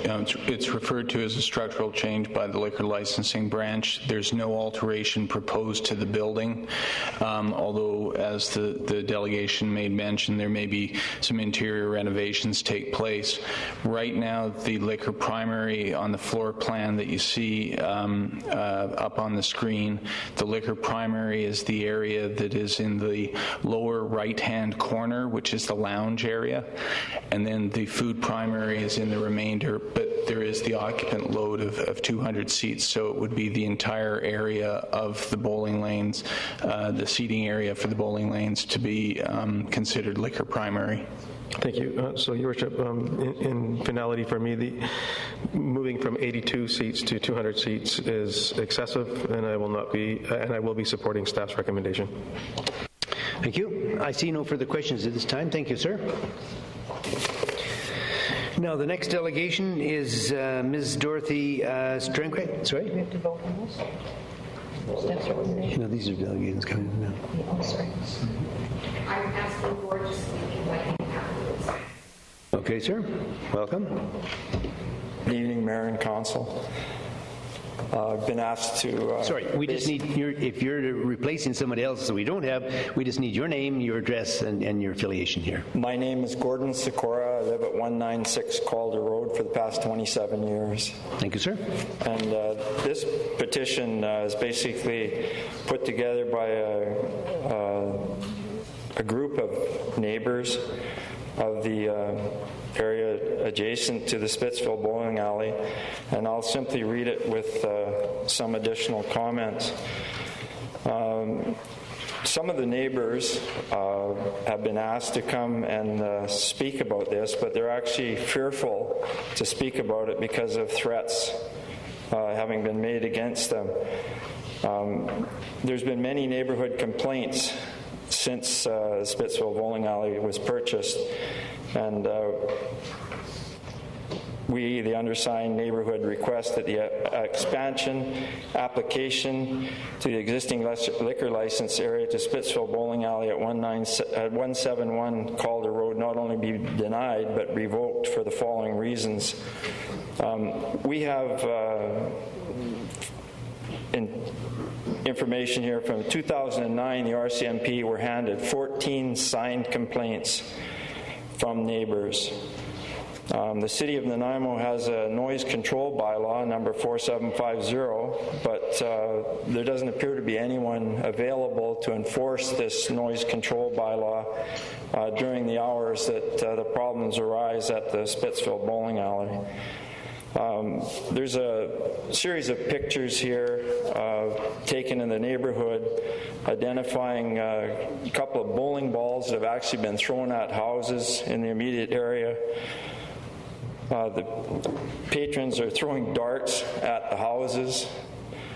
There's a smoking bench right outside the front door of the bowling alley. It's approximately 3 feet from the door, and I believe this is contrary to the city bylaws. And people go out and sit there and smoke and drink beer in the open as well. And it's very common to see beer bottles in patrons' hands, drinking while standing beside their vehicles in the parking lot. And I myself picked up 10 full cans of beer in front of my house, and I'm about 300 feet from the bowling alley. The car was being pursued by the RCMP, and they threw the beer out the window onto my lawn, so I was the recipient of 10 beer anyway. Spitsville patrons have been yelling and fighting at all hours of the night. They have these noisy subwoofers in their cars, blasting and squealing their tires.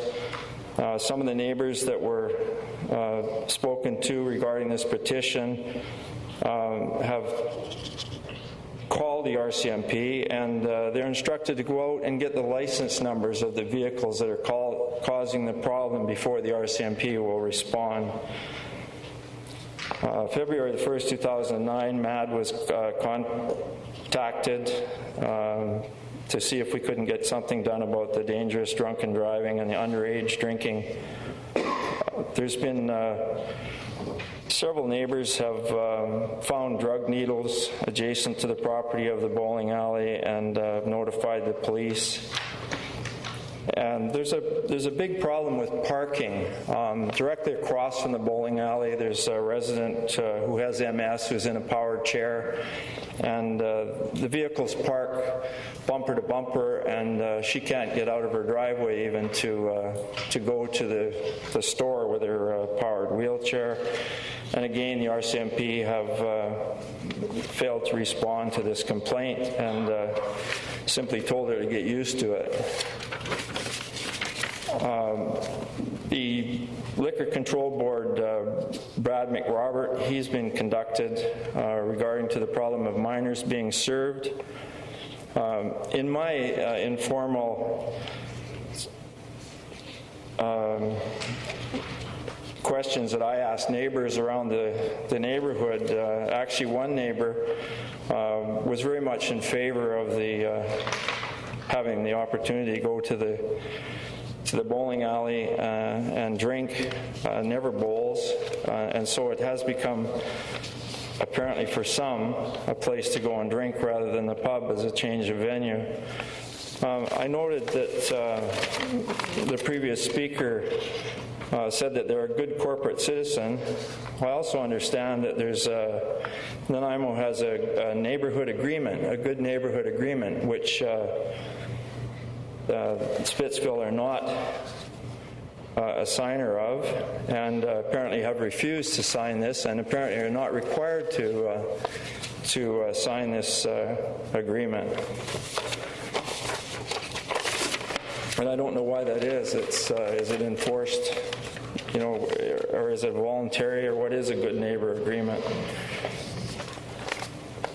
When the former Evergreen Lanes were sold to this new owner under a new name in 2005, the Good Neighborhood Agreement was available, and was available for many years before that. This agreement would have required Spitsville to control the conduct of their patrons during and after hours of business in a residential area. Brecken Bowling Alley is not in a residential area. It closes at 11 on the weekends, and it does not have a liquor license. And we would ask that because of all of the problems from Splitsville, that their hours, should be reduced to match those of Brecken. And so we're asking the City of Nanaimo to turn down this structural change of primary license resolution. And no one is against the bowling alley. They're just against the liquor license. And I thank you for considering this matter. And with this petition, we received 47 signatures with addresses and names from people in the neighborhood directly affected by this bowling alley. And we also have a series of pictures here showing some of the problems, some of the patrons, the bowling balls thrown at the houses, darts on the roof, and so on. So we'd ask that, should I give this to staff? To staff, please, yeah. And then there's one question for you, too. Are you ready now, Councillor Anderson? Go ahead. Thank you, Mr. Chair. I have one question for you and then one for staff. Did you witness these people throwing darts on roofs and not myself, bowling balls? No, I have not. I've not witnessed any of this. I've just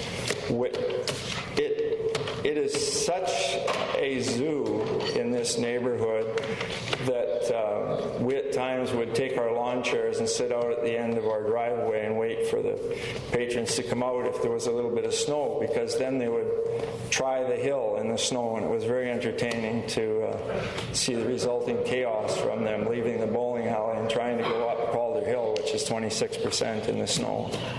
And just to follow up on that, so you say there's really no evidence of someone throwing darts or throwing bowling balls into people's properties, is that correct?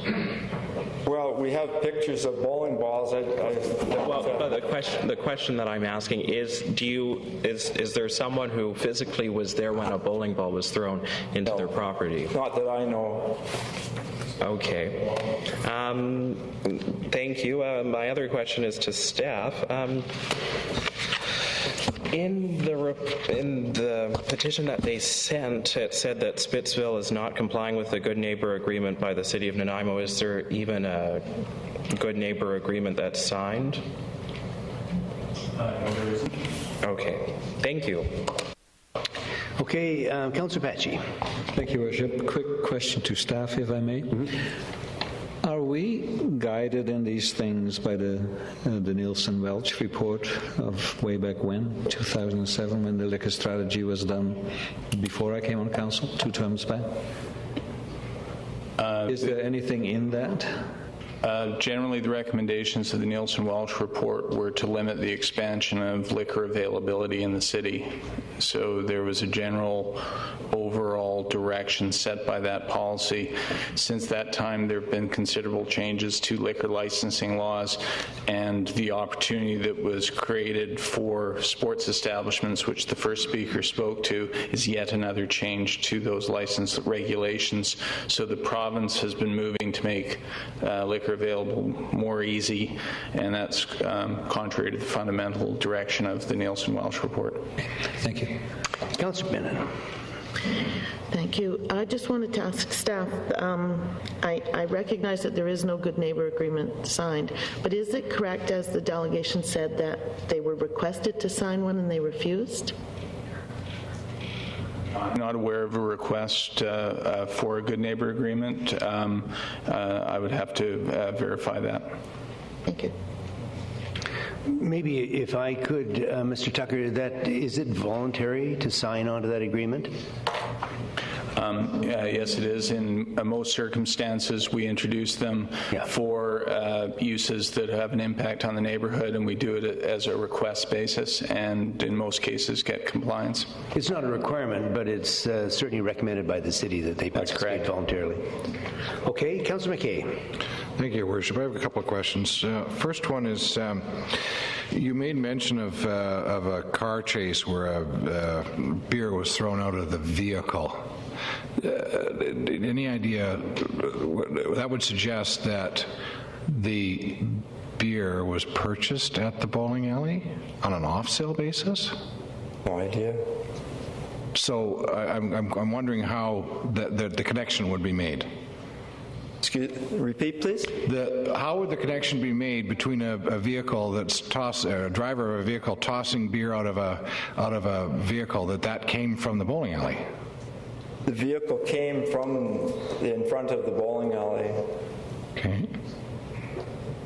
I have no idea where they purchased the beer, but it's common when we drive up and down the street. It's common to see people leaving the bowling alley with beer in their hand. It's common to see people standing with the door open talking to another person, drinking beer. It's common for them to drink beer on the street.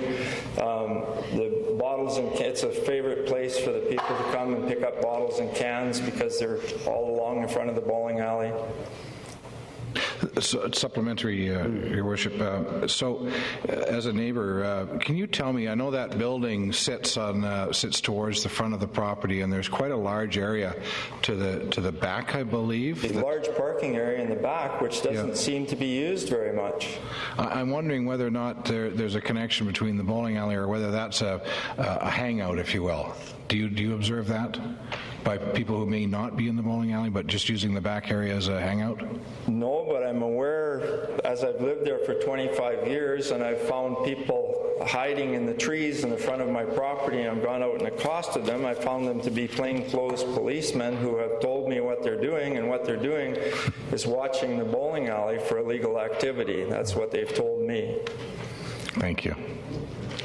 Okay. Well, the only concern I have, earlier you were saying the RCMP weren't paying any attention to events that took place. This was approximately 15 years ago, maybe 20 years ago, this incident with the police in my front yard. This was before the current owners of the bowling. At one point, the bowling alley was closed, all the windows were bashed out of it, and it was in disrepair. Okay, I think the final question, hopefully, from Councillor Anderson. Yes, thank you. I just have one last question. As there is a pub adjacent to the bowling alley, is it not possible that, because you're also able to buy beer, because there's a beer and wine store, I believe, quite close to it as well, is it possible that the excess beer cans and beer bottles are from people who are actually patrons of the pub over there, who are then going up that street and so on? I would think that the pub and beer and wine store are far to the west of the Jingle Pot store, which is adjacent to the bowling alley. And most of the patrons I go to the pub once in a while to eat. Most of the patrons that leave the pub exit directly onto Jingle Pot Road, or go further to the west, or go back to the highway. Calder Road, which goes up past the bowling alley, is a residential, restricted to residents only, supposedly, but most people leaving the pub would, it's a long ways for them to go the way up Calder Road. The only reason I ask is just because I know people who've gone to that pub and have used Calder Road to go up there to their residences on Weaver Road and in that general area as well. So I was just asking the question whether or not it would be possible for people from there to be walking that way, because not everyone likes to drink and drive. So that's the only question that I had to ask. Thank you. Okay, sir, I see no further questions on it, and thank you very much. Appreciate your time. Now, Move staff's recommendation. Okay, moved and seconded. I see no further questions on the motion. All those in favor? Opposed? Motion carries. Yeah, I know. That's often the case. So, liquor license application number LA80, the Canby, 63 Victoria Crescent. We have a delegation, Mr. Sam Yahia. And remember, this staff recommendation of council received the report for information, so we won't be voting on it tonight. So, Mr. Yahia, welcome, sir. Thank you very much, Your Worship, Mayor, council members, and staff. This application represents is related to our pub on Victoria Crescent. We currently have a liquor license, a liquor primary license that closes at 1 a.m. and we are seeking an extension to that operation till 1:30 a.m. We have been a participant of Bar Watch. We have a good neighborhood agreement. We work very closely with the RCMP, and we do everything we can to try and improve that area of Victoria Crescent, and to contribute to the independent music scene that the kids really enjoy and they love. I believe this is just for the benefit of providing information. I am available for any questions once you have it, and I thank you for your time. Okay, thank you, Mr. Yahia. Is there any questions for the delegation? Councillor Besser. Sorry, Your Worship, no question for the delegation. Just simply, this will come back before us in 2 weeks. Yeah. Yes, we'll circulate to the neighborhood and receive the feedback, and then that'll be brought back to council. Thank you. Thank you. I see no further questions. Thank you very much, sir. Thank you. Now we'll move into the next item, and it's rezoning application RA 292, 2375 Hayes Road, and we have 3 delegations for that one. So we have Mr. Charles Thurkel. Mr. Thurkel is seeing this. Welcome, sir. Thank you, Mr. Member Council. My name is Charles Thurkel. I live at 611 Shaughnessy Place in Nanaimo. I've lived here for 19 years, and I'm here to speak about this application for a rezoning for a recycling centre on Hayes Road. And I don't really want to speak as much against this rezoning application because I'm very much in favour of recycling, but instead I want to speak in favour of the status quo which we have right now, which you heard me speak on a few weeks ago, is that we already have an existing grassroots homegrown recycling business on Kenworth Road in the Nanaimo Recycling Exchange. And this application, I think, is just what I can only call is a big box approach to recycling. I think it is an unfortunate coincidence, if coincidence it is, that Regional Recycling is setting up in business across the street from the Nanaimo Recycling Exchange. In fact, I'd go further and suggest to you that this is actually, I've been in business for 20 odd years, working for multinational corporations, and this is probably as good of a cutthroat business tactic as I've ever seen. We don't need 2 recycling centres on the same street in Nanaimo. What we need are a series of recycling centres distributed about 5 or 6 kilometres apart. There's a desperate need for one in the south end of the city. There's a great need for one in the north end of the city, and there's even an argument for having a recycling depot downtown. But there's no excuse or reason whatsoever to put 2 competitive businesses across the road from one another.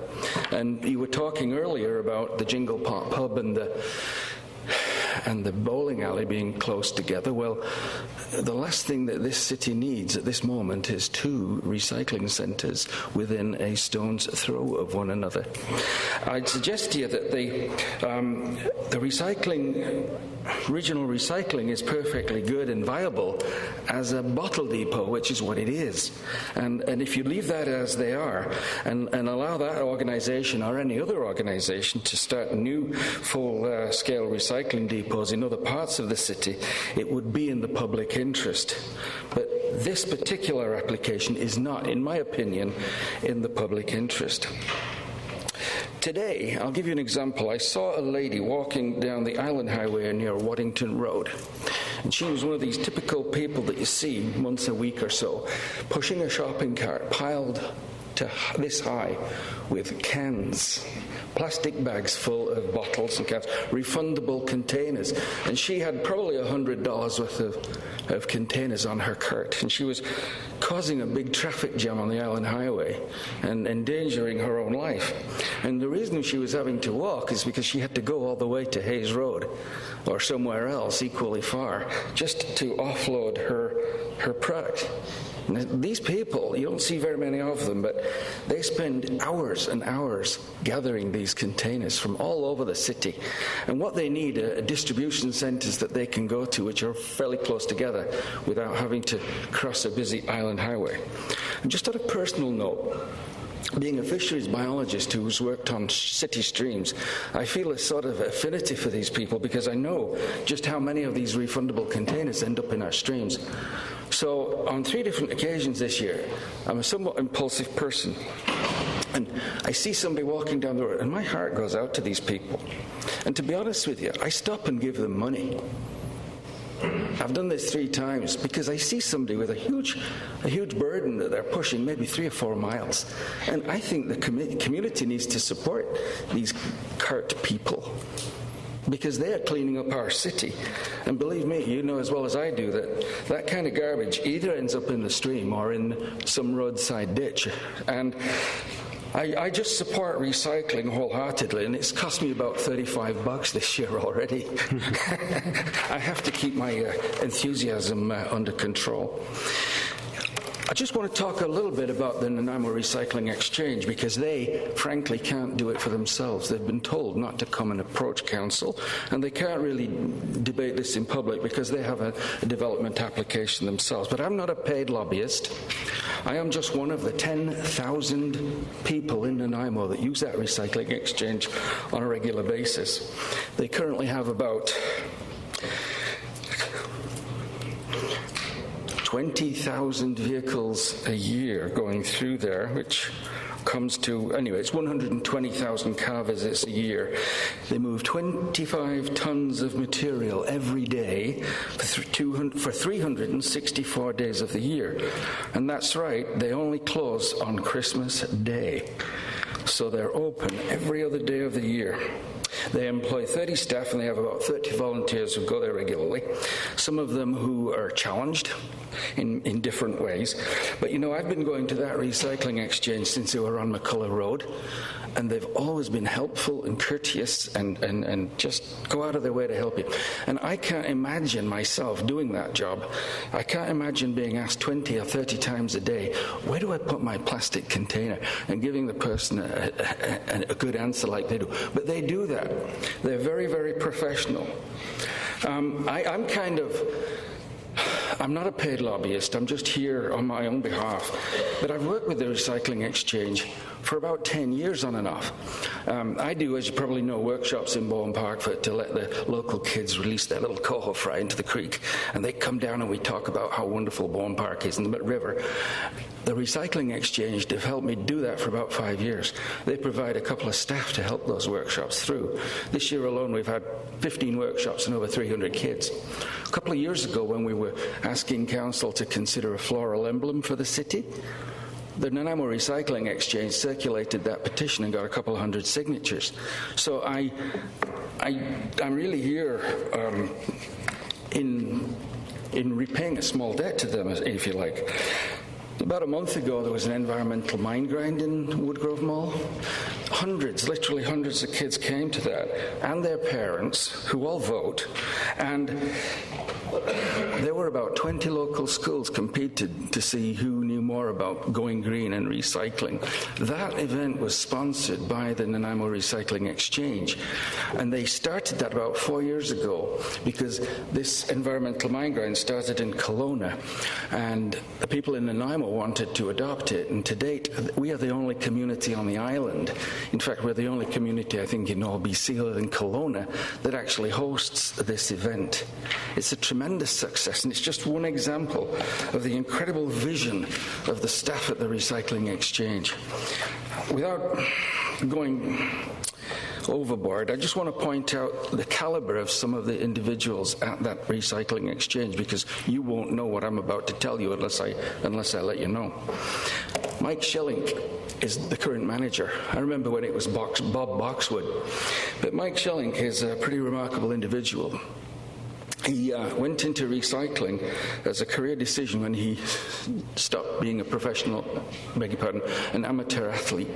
He rowed competitively for Canada and won medals at international rowing regattas. And being a bit of a rower myself, although not anything like that caliber, I really feel some empathy for somebody who can achieve that level of accomplishment and then turn around and instead of going into big business and making hundreds of thousands of dollars a year, goes into recycling and chooses to do it right here in our city.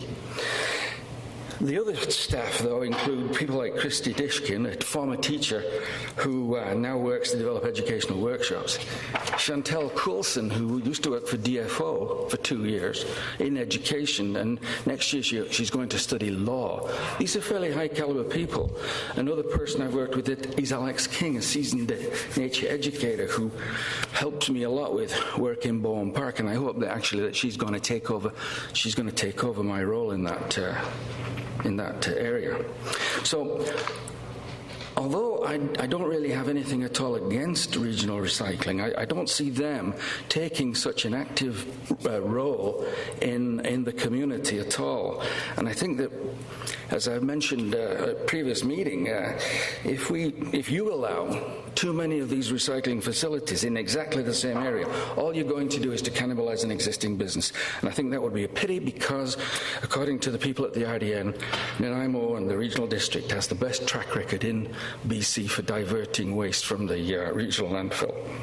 So, I think that Nanaimo in general is looking for vision for the future. I personally took part in the survey electronically.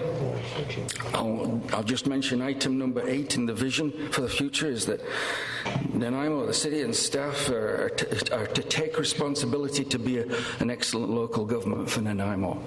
Well, we have an excellent recycling facility already, so please don't cannibalize it. Finally, because I realize I'm up against the clock here, and it's been a long meeting, I just want to point out that at the last meeting I attended, staff pointed out that council could not give first and second reading to the rezoning application because of a non-conforming sign on top of the building. That sign is still there. In April of this year, Regional Recycling was advertising in the local press a full one-stop recycling service, which they did not have then and they don't now, but they spent $720 on these 2 ads alone. And to boot, they're taking a very aggressive stance against an existing business. So the Nanaimo Recycling Exchange will always be a disadvantage. They don't have a bottle depot permit. So any bottle permit, I would imagine that a regional recycling probably makes somewhere in the region of $500,000 in revenue, I'm just guessing, from their bottle business. But the recycling centre doesn't have anything like that. It's a competitive market perhaps, but it's also very capricious. The price of the waste streams for metal and paper can go from over $100 a ton to zero value almost overnight, and it's happened several times in the last 10 years. But what you need is a long-term strategy, or you need a player in the game who is there in the long term, is not in it for the money, so that they can offer the public a long-term recycling facility. And I realize that I've probably gone over my time allowance for this, but I do think it's very, very important. We're looking for a new vision for this city, and we're asking people to participate. Well, if you really want people to participate, don't destroy one of the best examples of a thriving business. Look after what we've already got. And I just ask you to really consider it very, very seriously. Thanks very much for your time. I see no questions. Thank you. The next delegation is Mr. Daniel Frick. Mr. Frick. Welcome, sir. Your Worship, Council, Daniel Frick, 3855 Rock City Road. I'm going to make this short and sweet, not as long as Charles there. I've lived in Nanaimo for over 28 years. I've been a small business owner for about 18 years now. I'm an avid mountain biker, trail runner for about 14 years. I've seen garbage on trails that not many people have seen before. Since the recycling center has opened, I've seen less and less on the trails, and thanks to garbage cleanups along the way from various organizations, which I have helped thoroughly. I've used the recycling center for over 10 years now, from when it was on McCullough to Kenworth. It would be great if the council would give them the go-ahead to expand to the new property on Shenton and Kenworth, rather than allow another recycling center to go in right across the street from the existing one and take what the NRE relies on for a small profit to run their operations. This new recycling center that has gone in is taking business away from the NRE and lining his own pockets with money. How is his business your one-stop recycling shop when he's only taking what makes him money at the end of the day? I know Mike Schellink on a personal level and business level, and he has done so much for Nanaimo's community, educating the public and having workshops at the NRE. Bringing in the second styrofoam recycling machine in North America and one of the first on Vancouver Island. This non-profit business has no help from the City of Nanaimo. The staff are easy to work with and help out whenever they can with whatever questions you may have. I hear rumors that it is untidy at the NRE, but what do you expect when they bought a pre-existing business property that was run down? Why put money into a property when they could use the money on the new site? That's it. Okay, sir, thank you. Oh, Councillor Bestwick. Thank you, Worship. I think that there's just a couple of corrections in order. One being, you mentioned that there's no help from the City of Nanaimo. There is definitely financial assistance provided and has been in this operation. And so I think that because there's viewers, and we won't get into dollars and cents, but there is participation. Okay, well, I'm sorry about from that. the city and the regional district. I've talked to Mike, so I'm just going off of what Mike has talked to me about. But yeah, just maybe adding to what Councillor Bestwick mentioned, and that's a valid point. Also, the city and the RDN put up quite a bit of money to allow them to buy that place that they're at. So that came from the RDN and the City of Nanaimo jointly. So it's we certainly want to work with them, and I don't want to give you or anyone else the opinion that we're not extremely supportive of that company and all that Michael has done. He's got an incredible business there that's essential to Nanaimo, and where you get into the gray area for us on council is to decide if we're in a position where we should tell people where to set up a business and where not to. You know, competition is a very difficult thing, and we don't want to do anything that would prejudice Michael's operation there at Nanaimo Recycling. But at the same time, I don't know that we're in a position where we can tell others that they can't open where they wish to, just like you're in business yourself. And I think you'd find it difficult if people were telling you where you couldn't operate. So that's the challenge we have. I'm not trying to justify anything. I'm just saying that council is aware of it, and I just want to make sure that you understand. I'm just picking up on Councillor Bestwick's point. We've been very supportive of them, and we'll continue to do so in the future. Okay. Thank you, sir. The next delegation is Ms. Maureen Pilcher. Sorry. I thought Councillor Bestwick had more questions. No, there's nothing on my queue if they did. That's satisfactory for me. Okay. Thank you. Yes, sorry, come forward. Good evening, Your Worship, members of council, members of staff, ladies and gentlemen. I am still Maureen Pilcher. And I am still a land use consultant in the Central Vancouver Island area. Thank you. I am here this evening representing Mr. Paul Shorting of Regional Recycling, which was formerly the Nanaimo Bottle Depot. We have submitted a rezoning application to rezone the property at 2375 Hayes Road from highway industrial to light industrial in order to create a fully contained recycling depot in this industrial area. This item was on the last council agenda. However, there was some confusion regarding the legal non-conforming signage on the site. We recently met with city staff and have been able to come to a satisfactory conclusion regarding the legal but non-conforming rooftop sign, and we are here before you again this evening. We are here before you again this evening requesting that you give first and second reading to the bylaw and forward this item to the public hearing scheduled for June the 28th, which I believe is the correct venue for the debate that may be spawned by this rezoning application. At that time, we will be pleased to discuss how this rezoning meets the goals and objectives of the official community plan and how this business meets the intent of the light industrial zone. We are aware that the Nanaimo Recycling Exchange has concerns regarding this rezoning. We want to congratulate NRE on their high caliber of business that they do conduct at their Kenworth site. This rezoning application that we have before you this evening is a land use issue. It is not a competition issue. Somebody once said that healthy competition is healthy. I believe in that.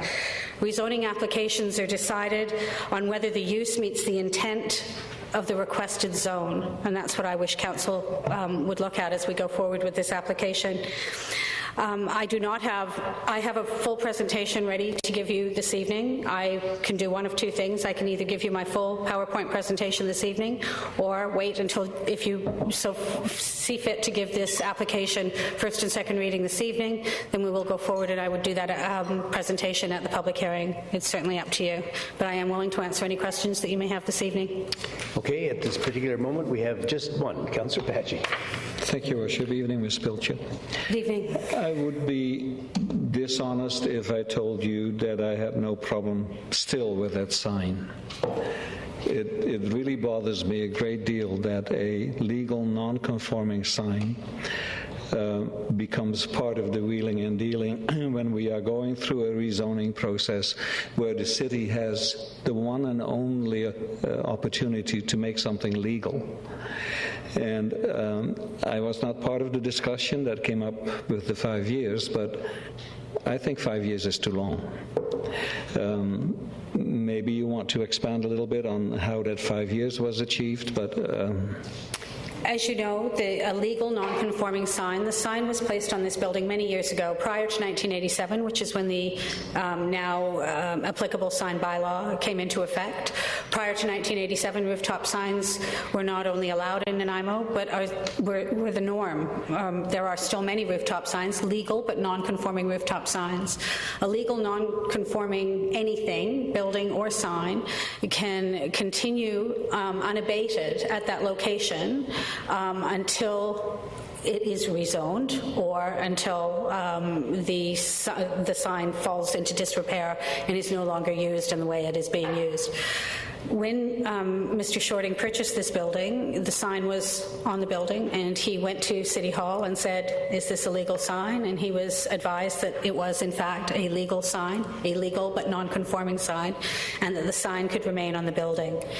Mr. Shorting then went ahead and refurbished the sign at significant expense because he was under the impression that the sign had legal but non-conforming status. We then applied for the rezoning from the I-1 zone to the I-2 zone in order to meet the requirements of the I-2 zone and the requirements of what it is that Mr. Shorting wishes to do in that building. And through the rezoning process, we were told at some time through the rezoning process that the sign, in fact, should come down and that it would be a subject or a condition of the rezoning. And we met and discussed this with staff at some length. Mr. Shorting, as I said, spent a considerable amount of money on refurbishing the sign. He very much wanted to keep the sign if that was at all possible, and that's what we would have wanted to do. Staff very much wanted Mr. Shorting to take down the sign as a condition of rezoning, and to that end we met with staff and negotiated that a 5-year term would give the signage that has just recently been updated, again at considerable expense, would last approximately 10 years. That's what Mr. Shorting was told when he had the sign replaced. So we felt that a 5-year term was a decent interval.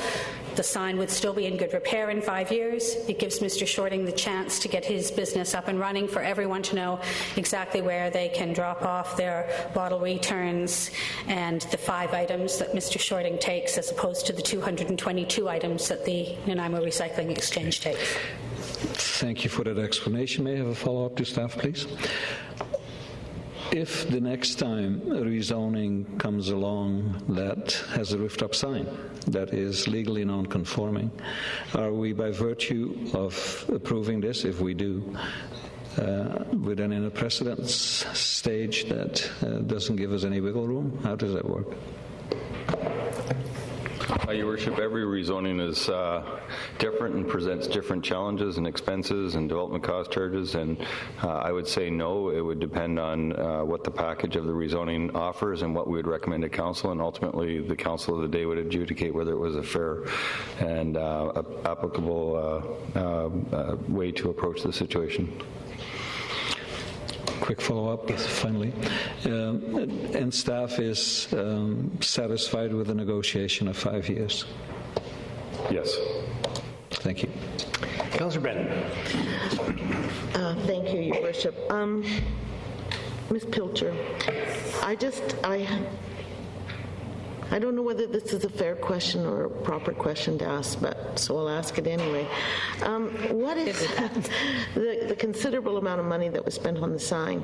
Yes. How does that compare to the increase in the land value with the rezoning? That's you're correct. It is an interesting question. I don't think it was ever considered as big. The sign was there. It's very visible to the old Island Highway. It gives good direction to anyone who's driving in their car and has bottles or cans in the back of their car, and they're driving up the highway and they can see, oh, there's a place I can take my bottles and cans. And then they drive down the road and they see NRE and they can drop their styrofoam off at NRE right across the road. So it's a win-win. So just pushing a little bit more. Go ahead. What was the considerable cost? It was well in excess of $8,000 and a little bit less than $12,000. Let's put it that way. Okay, thank you. Well, I'm glad you weren't specific with that. Councillor Bestwick. Thank you, Richard. You mentioned toward the closing that there's 5 items that yes, that's correct. The recycling depot They take beverage containers. They take beverage containers now. They would like to take appliances and electronics. That's what they took at the Metro or the Mostar Drive site, which was where the bottle refund or the bottle depot was before. They were able to take electronics, appliances, and bottles. And now they would also like to take a small amount of scrap metal, and they will also be able to bundle their own cardboard that comes with the bottles and cans. They come in cardboard flats. And how many items are at the NRE right now? 222. I have a list, actually. It's rather lengthy. No, that's fine. No, don't read the list. Thanks. And of the 5 that you mentioned, are any of those 5 accepted at the NRE? Yes. The NRE accepts scrap metal, and I believe they accept electronics and they accept appliances, but most of those are appliances and electronics that are sold in their thrift store. Thank you. And one final question. I believe they're either refurbished if they can be, or they are bundled for scrap. Thank you. And one final question, Your Worship. The previous delegation, or one of the previous delegations, indicated that the recycled glass and bottles, like vending bottles, if you will, plastic. Beverage containers. Thank you. May represent, I think the number was $500,000 or half $500,000 in revenue. Do you have any indicators on what those amounts may be in terms of returns? I do not, because I would have to, the only figures I would be able to give you would be from the previous Mostar site, which is, of course, a different site, but I will definitely have those figures for you by the public hearing date if, in fact, we receive first and second reading this evening. But nonetheless, those items aren't accepted at the NRE? NRE accepts those items on a volunteer basis only. If you have bottles and cans in the back of your car, you are more than welcome to take them to NRE, I believe, but you do not get your money back on them. You get your money back at the bottle refund. Thank you. Okay. I see no further questions for the delegation. So am I to take it that you do not wish me to give my full presentation? Oh, you're still going at it, are you? No, I can if you wish me to. Oh, yeah, no. I have it all ready for you. No, but thank you for asking. Thank you. Okay, see, the staff recommendation is that Council, 1, receive the report pertaining to zoning amendment bylaw 2012 number 4500.020, and 2, direct the applicant to enter into a covenant with the City of Nanaimo requiring that the existing legal non-conforming rooftop sign be removed prior to 2018 January 01. Sorry? You're going to move and you're seconding it? Okay. Siri Adam, we can, yes. So on the first item, receive the report pertaining to zoning amendment bylaw 2012 number 4500.020. No, I think you've moved that one already and you've seconded it. So we're doing Siri Adam, so we'll just do one first. And that's on the floor. I see no further questions. All those in favor? Opposed? We have the motion carries. On 2, direct the applicant to enter into a covenant with the City of Nanaimo requiring that the existing legal non-conforming rooftop sign be removed prior to January the 1st of 2018. Move the item number 2. Move 2. And second? Moved and seconded. I see no discussion. All those in favor? Opposed? Councillor Brennan and Councillor Patchy opposed. Balance of council in favor. The motion passes. PNAC recommendation, for what it's worth, was that the council approve the rezoning application RA 292 for 2375 Hayes Road. We're going to move into the bylaw, that zoning amendment bylaw 2012 number 4500.020 RA 292 to rezone the highway from highway industrial I1 to light industrial I2 to permit a recycling depot past first reading. Moved and seconded. I see no discussion. All those in favor? Opposed? Motion carries. And 2, that zoning amendment bylaw 2012 number 4500.020 pass second reading. Moved and seconded. Again, no discussion. All those in favor? Opposed? Motion carries. Move into item I, request to change the public hearing schedule. Staff recommendation that council endorse a change of the schedule of public hearings by holding a public hearing on 28 June 2012 and canceling the public hearing scheduled for July 5, 2012. Move the recommendation and seconded. All those in favor? Opposed? Motion carries. Property tax maintenance bylaw 1990 number 3704 at 250 Prideaux Street. It's requested that council hear anyone wishing to speak with respect to property maintenance at 250 Prideaux Street.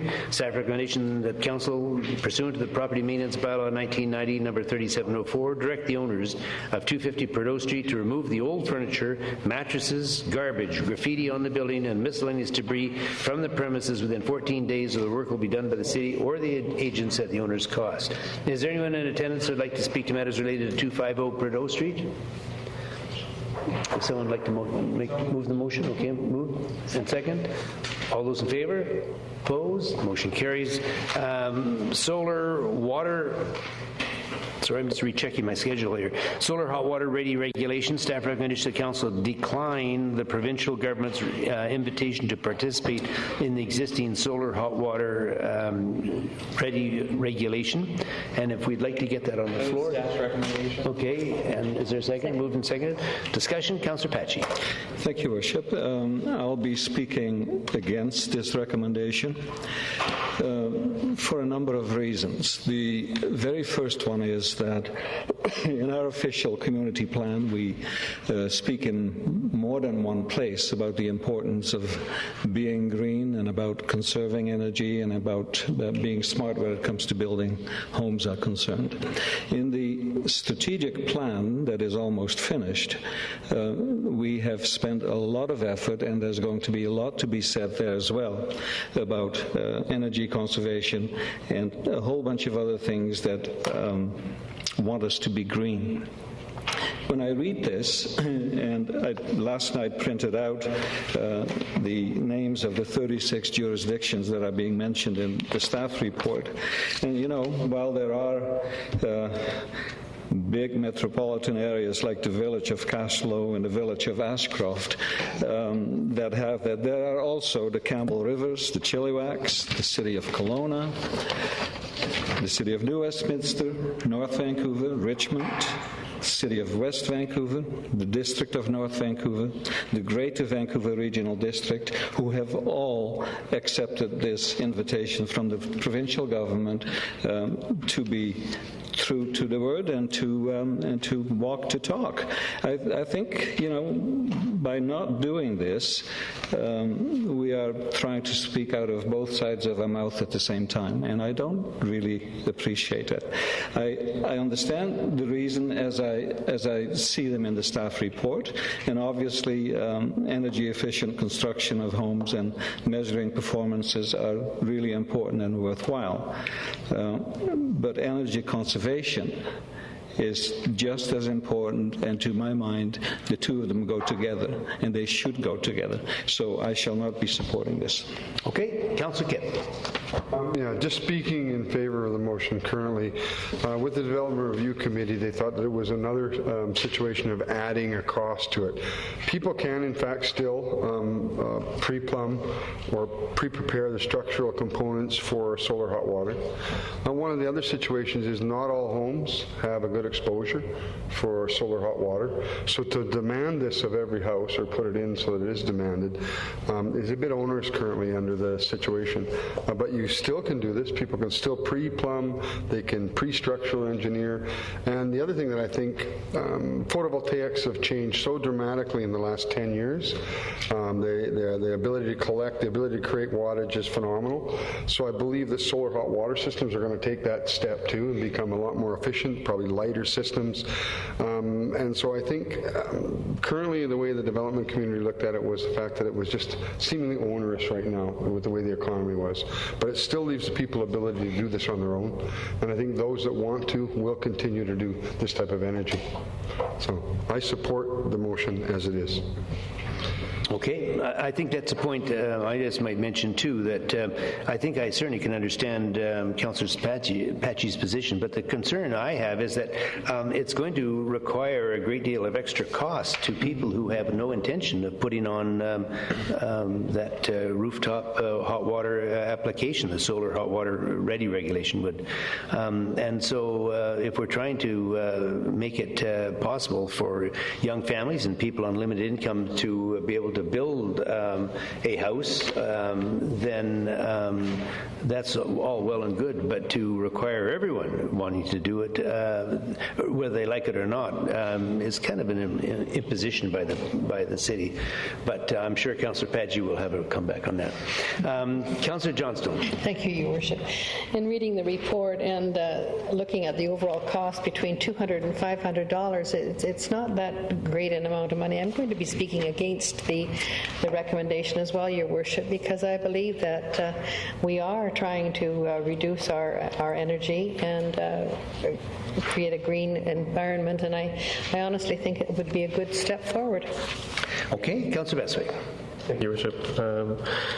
I think valid comments and points made by Councillors Patchy and Johnson. I just wish to indicate that builders, developers, and homeowners all have the voluntary option if they choose or so choose. And I think at the DPRC also chose that we would revisit this once the technologies and once the implementations became perhaps more common, particularly for our area of sunlight and everything else. But I just wanted to ask staff for comment. The $200 to $500 that's noted in the staff report is not the complete cost of facilitating the solar panel installations. It's just simply the beginning stage of pre-planning. Is that not correct? That's correct. That's correct. It's just the pre-planning portion of it, and there is some question of how much cost there would be to reinforce the truss systems on the roof to eventually accommodate solar panels, because there's uncertainty where the solar panels would be placed on the roof system. Therefore, possibly the entire roof system would have to be designed to carry that additional load. And not to mistake the fact that the solar panels wouldn't cost between $200 and $500 to heat your water and so on and so forth. For the viewers, and not to be confused by it's only $200 to $500 to do this. That's correct. Thank you. Councillor Brennan. I'm just wondering if there is a mechanism for the city to opt out. So if we decided we would opt in, is there a mechanism to opt out if the context changed?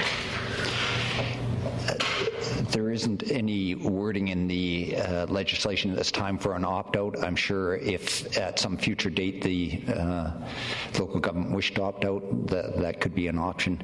The reason the provincial government is putting this forward under current building code regulations, the city can't put in a requirement over and above the code without the province endorsement.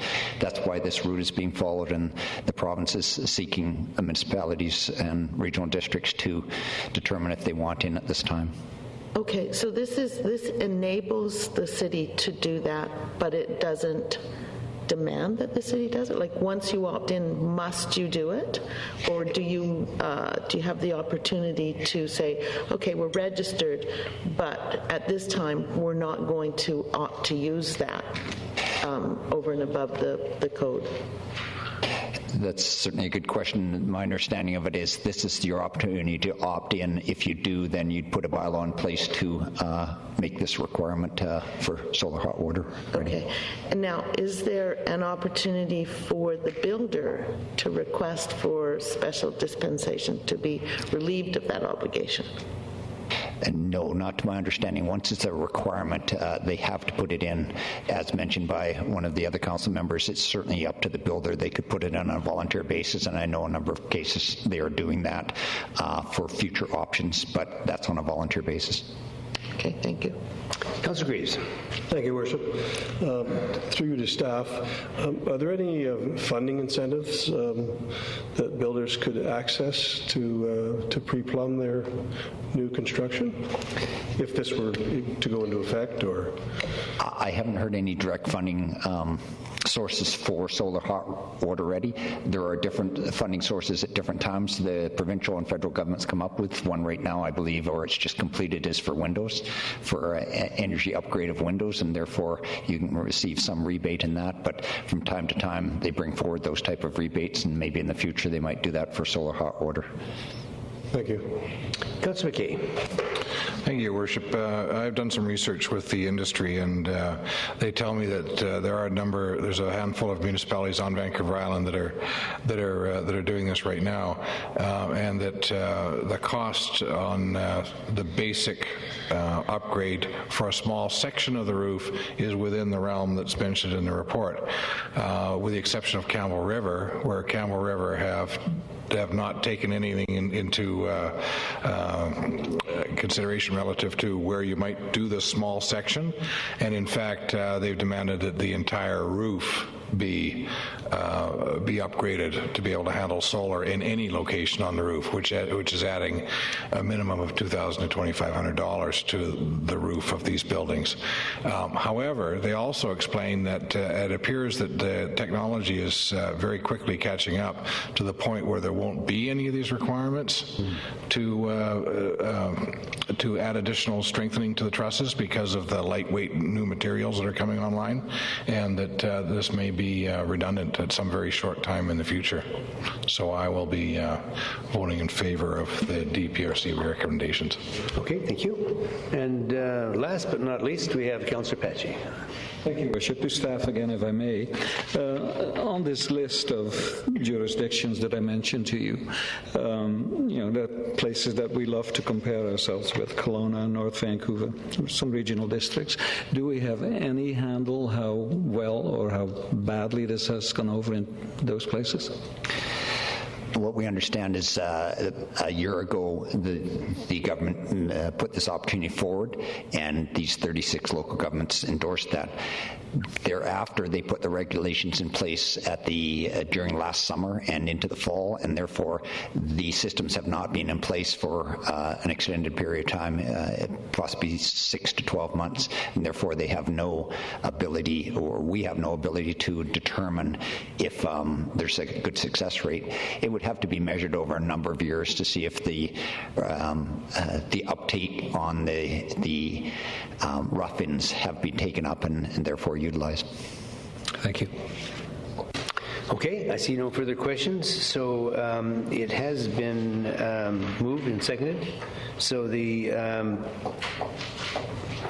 thing that I can't find on my list here now is number K. Staff recommendation that council decline the provincial government's invitation to participate in the existing solar hot water ready regulation. So on the motion, all those in favor? Opposed? Councillor Pachi and Councillor Johnston opposed. Balance of council in favor. The motion passes. Item L is ZA 1-53, general amendments to the sign bylaw 1987, number 2850. Staff recommendation that council receive the report pertaining to sign amendment bylaw 2012, number 7149, and refer the matter to a comprehensive review of the sign bylaw to the 2013 budget. Move staff's recommendation. Okay, and is there a seconder? So you just moved and seconded? Okay, discussion. Councillor Pachi. Thank you, Worship. I would draw your attention to the last sentence in the first paragraph there on the staff report. Refer the matter of a comprehensive review of the sign bylaw to the 2013 budget. First of all, I would like to hear from staff why that review is necessary. And secondly, I would like to hear from staff if there is a way to exclude from any such review some of the recent stuff that we have done. For instance, the signage bylaw that dealt with LED and the real estate and construction signage bylaw that was changed less than 2 years ago. Mr. Swaby, I think you're... Thanks, Your Worship. The bylaw, the sign bylaw, as noted earlier, was created in 1987. This is a very old bylaw, and there's been several innovative changes to the sign industry, and the Development Process Review Committee noted that it was time that we considered making amendments to the bylaw. This is a pretty daunting task given the size of the bylaw, and this is why the committee recommended that Council refer this off to the next budget deliberations for 2013. It's certainly, there's been piecemeal amendments made to the bylaw, the most recent being the real estate signage and the LED signage, as you noted. It would be up to council, I guess, whether you would like to remove that from your review or whether you'd like it also included in the review and as part of the 13 budget review. When would be my chance to have those excluded? Your Worship, anytime you would like, you could make a motion now. You could make a motion during the budget deliberations, depending on the costs associated with the review, I guess. I can wait until I see the cost. Okay, thank you. Okay, I see no further questions on it. So the bylaw 1, 2, and 3. We want to move all three. Ms. Harrison. Excuse me, Your Worship. I believe we're still on the staff recommendation of receiving the report and referring the matter to I'm just a little confused by the lack of a line on my space. Okay, so it's simply a matter to receive at this point. So it has been moved and seconded, I believe. And it was moved and seconded, but it's more than just to receive. It's also referring the matter of the comprehensive review. Sorry, I should have read the whole thing. The council received the report pertaining to the sign amendment bylaw 2012 number 7149 and refer the matter of a comprehensive review of the sign bylaw to the 2013 budget. So all those in favor? Opposed? The motion carries. Bylaw that sign amendment bylaw 2012 number 7149 to reference the new zoning designations within the recently adopted zoning bylaw number 4500 and to update all the other bylaw references past first reading. So moved. Moved and seconded. I see no. Oh, Councillor Bessick. Thank you, Richard. Just a quick question to staff, please. Update all other bylaw references. Does this fundamentally change anything other than moving it from 4,000 to 4,500? No, Your Worship. This is just their references to zones that no longer exist, so it's putting in the references to the new zones in bylaw 4,500. Thank you. Okay, why don't we do seriatim as we're along that line anyway. So on item 1, pass first reading, it's been moved and seconded. And all those in favor? Opposed? Motion carries. We'll move into 2, that the sign and amendment bylaw 2012 number 7149 pass the second reading. Move the motion, second. All those in favor? Opposed? Motion carries. And 3, the sign amendment bylaw 2012 number 7149 pass third reading. Moved and seconded. All those in favor? Motion carried. Okay, subdivision approval, Park and Cash in Lieu, 5671 Turner Road. Staff recommendation of council approve the payment of cash in lieu of Park for a fee simple subdivision of lands described as Lot 1, District Lot 20, Wellington District, Plan 8043, except part of a Plan 35807 at 5671 Turner Road, Subdivision 00960. Move the staff's recommendation. Moved and seconded. I see no discussion. All those in favor? Opposed? Motion carries. Unresolved building deficiencies, notice on title, section 5.7. It's requested the council herein wishing to speak with respect to unresolved building deficiencies for the properties listed below. And Conflict of interest on the number 2 one. Okay. Very interest in the plans, so I'm going to step out of the room on this. Okay. Or unless we deal with the first one first, I'll stay for Ms. Harrison? We could do them separately to allow Councillor Kipp to stay for the first item. So, seriatim then. So the staff recommendation that council by resolution instruct the manager of legislative services to file a bylaw controversial notice respecting the properties listed below at the Land Title and Survey Authority of British Columbia under section 5.7 of the Community Charter. The first property is 641 First Street, illegal construction, finished basement to include a secondary suite and construct a 2-story addition. Is there anyone in attendance that would like to speak to matters related to 641 First Street? Seeing none, if somebody would like to move and second. All those in favor? Opposed? Motion carries. Councillor Kipp is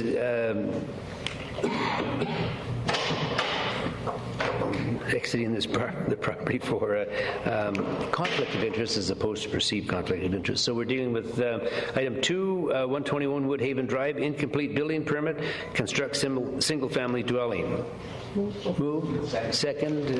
No discussion. All those in favor? Opposed? Motion carries. And before I rush ahead, I do want to reconfirm that no one is in attendance here to speak to that matter at 121 Woodhaven Drive.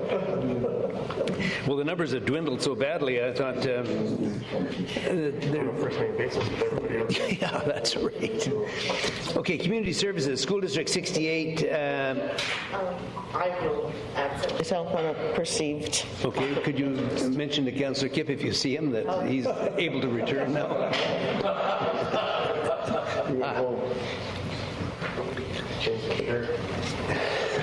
No, it's pink now. So, Community Services, 10A, School District 68, and the City of Nanaimo Protocol Agreement. Staff recommendation of Council direct staff to develop a protocol agreement between the City of Nanaimo and the Board of Education, School District 68, Nanaimo Ladysmith, to govern relations on matters of common interest. Moved and seconded. I see no... now I see discussion. Did we have a previous protocol agreement when we used to have the working group with the school? Well, there may have been, but we have, well, not to my knowledge. Okay, thank you. Okay, so question on the motion. All those in favor? Opposed? Motion carries. Okay. Your Worship, may I just, sure. if it's within the purview,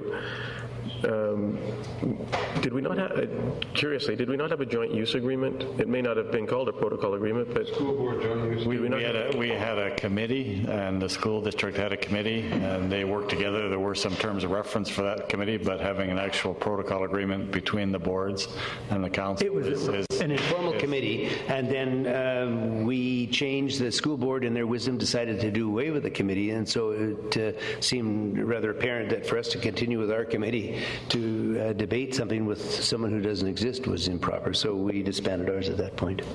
But now we're trying to formalize this agreement because it's now going to be the council of a whole and the school district board as a whole will be dealing on these items. Is that not correct? But we had a joint use agreement. So, okay, just clarification. So we're going to be doing application for a grant under the gas tax. Yes, we did. Yeah, we did, apparently. I was... Nope. It's quite cruel. Yes, go ahead. Thank you very much. Just use that seat ejection button here. Application for grant under the Gas Tax Agreements General Strategic Priorities Fund, GSPF, or Innovations Fund, IF. Staff recommendation that Council endorse the ENN Trail Project as the project to be applied for under the Gas Tax General Strategic Priorities Fund capital projects. Move. Second. Any discussion? Seeing none. All those in favor? Opposed? Motion carries. Parks, Recreation, and Culture Commission and the minutes of the meeting held April 25, 2012. Councillor Johnstone. Your Worship, I'd like to move Commission's recommendation that Council receive the minutes of the Parks, Recreation, and Culture Commission meeting held 2012, April 25. Moved and seconded. All those in favor? Opposed? Motion carries. And the next item is Parks, Recreation, Culture Commission Odd Fellows clock donation. Councillor Johnstone. Yes, Your Worship, I'd like to move Commission's recommendation that Council receive the report. And moved and seconded. Your Worship, if I could just for the viewers to know what this is specific about, the dwindling membership of the 100-year-old Order of Black Diamond, or the Odd Fellows, Lodge number 5. They've put up a wonderful contribution of a historic clock, which has been approved by Commission to be placed in McGregor Park. So it's a very gracious gift given by the Odd Fellows of Nanaimo, and we're very grateful for that. Isn't that nice? Good. Okay, so I think we should... it's just a matter for receiving the report, so you move that, and there's a seconder. All those in favor? Opposed? Motion carries. Parks, Recreation, Culture Commission, Southside Manor Football Association request for funding from the Arthur Knowles Estate. Councillor Johnston. Yes, Your Worship. The Commission's recommendation, and I so move, that Council allocate $10,754.48 from the Arthur Knowles Estate to the Southside Minor Football Association for the purchase of equipment for the youth football program. Seconded by Councillor Beswick. No discussion? I don't think. All those in favor? Opposed? Motion carries. And Parks, Recreation, and Culture Commission 2012 Sport Tournament grant requests final intake. Councillor Johnston. Yes, Commission's recommendation, and I move that Council approve the expenditure of $11,626 in funding for the final intake of the 2012 Sport Tournament grant. Okay. Is there a seconder on that one? And then Councillor Beswick, are you going to step out for this one? I'm just going to step out on the perceived conflict of interest, as one of the applicants is an employee. Okay. Thank you. Of one of the items. Of one of the items, okay. So it's been moved and seconded. And question on the motion. All those in favor? Opposed? Motion carries. Move into Parks, Recreation, and Culture Commission Travel Assistance Grant. Squiths? Who's going to help me with that one? Storm Basketball Northwest High School Nationals at Tulalip, Washington. Councillor Johnson. Yes, Your Worship, I'd like to move Commission's recommendation that Council approve the application for a travel assistance grant to the Squith Storm Basketball in the amount of $900 for 9 players to attend the Northwest High School Nationals being held in Tulalip, Washington. The application meets all of the traffic grant criteria. Second. Moved and seconded. I see no discussion on that. Councillor Beswick, all those in favor? Opposed? Motion carries. Going into item H, Parks, Recreation, Culture Commission Travel Assistance Grant. Sorry? Thank you for helping here. The Nanaimo Diamond Synchronized Swim Club, the FINA, F-I-N-A, World Masters Synchronized Swimming Competition in Italy. I'll let you pronounce the name. Councillor Johnson. Yes, I'd like to move Commission's recommendation that Council approve the application for a travel assistance grant grant to the Nanaimo Diamond Synchronized Swim Club in the amount of $200 for 2 competitors to attend the FINA World Masters Synchronized Swimming Competition being held in Racione, Italy. Merci. Racione. Gracias. So moved and seconded. All those in favor? Opposed? Motion carries. Parks, Recreation, Culture Commission Travel Assistance Grant, Wellington Secondary School Band Program, Music Fest Canada Nationals, Ottawa, Ontario. Councillor Johnston.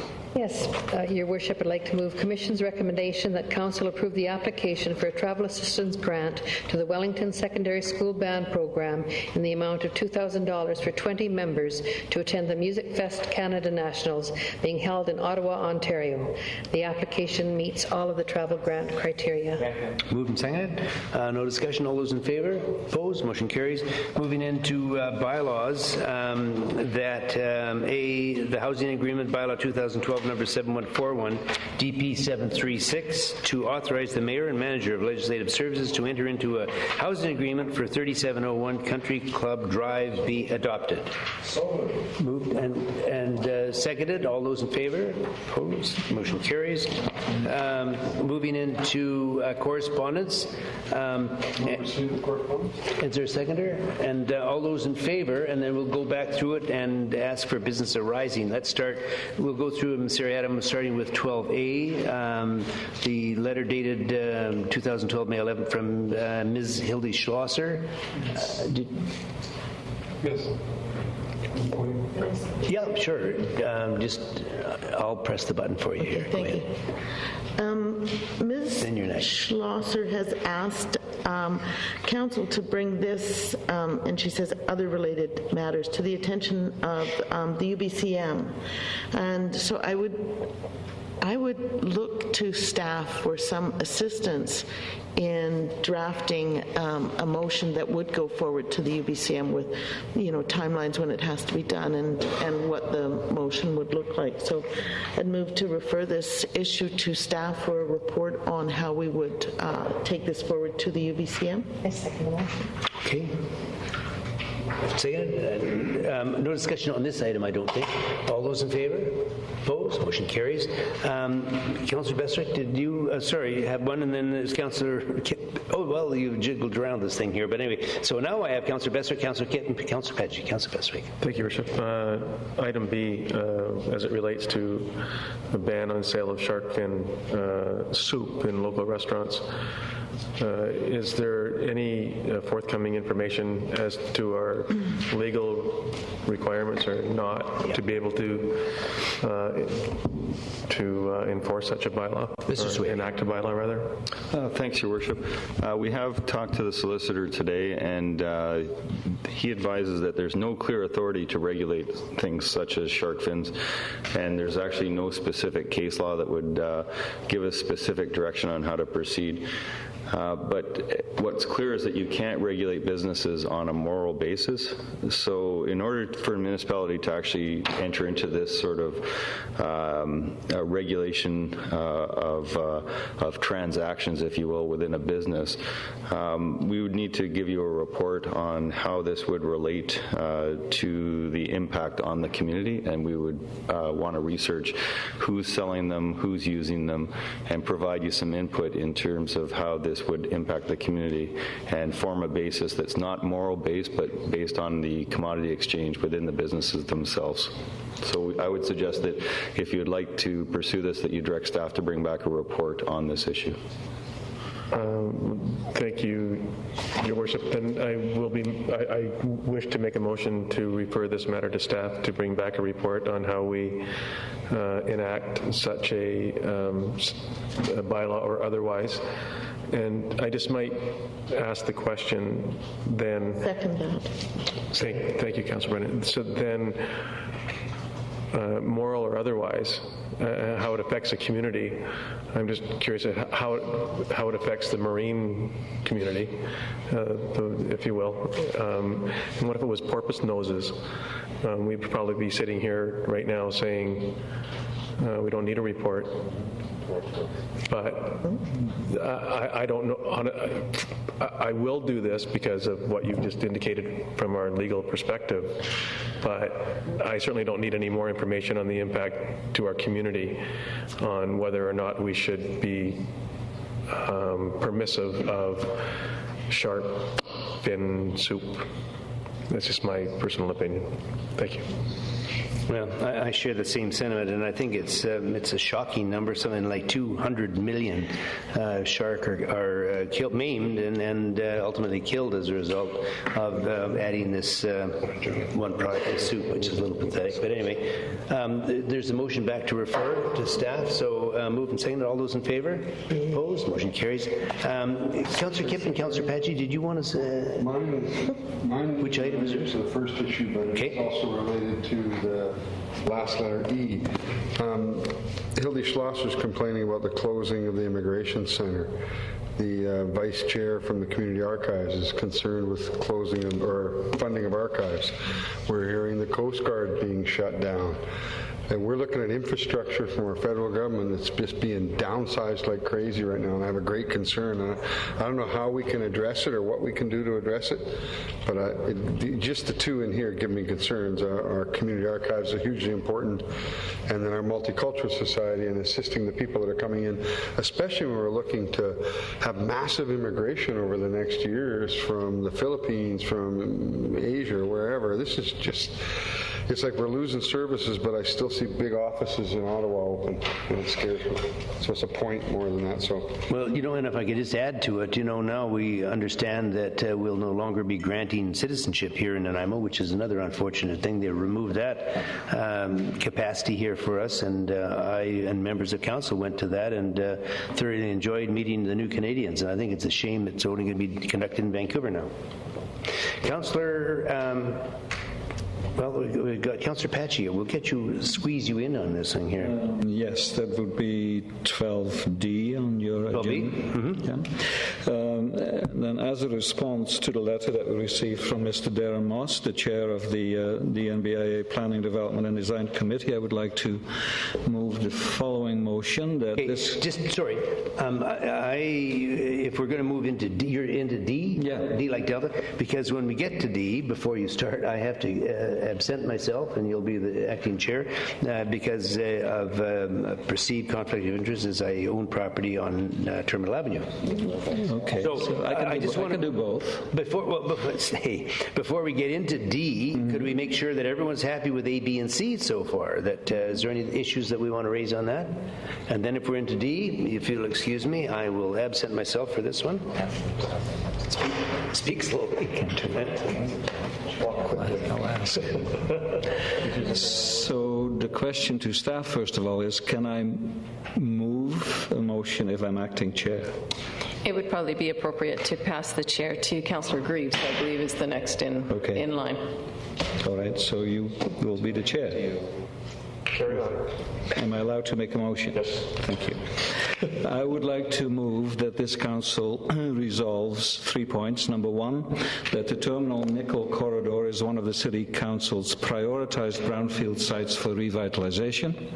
Number two, that Council supports the DNBIA initiative to investigate and develop revitalization strategies for the corridor. And number three, that Council supports DNBIA efforts to secure BC Brownfield Grant funds in support of this project. Moved and seconded. Does everybody understand the motions? Just one comment.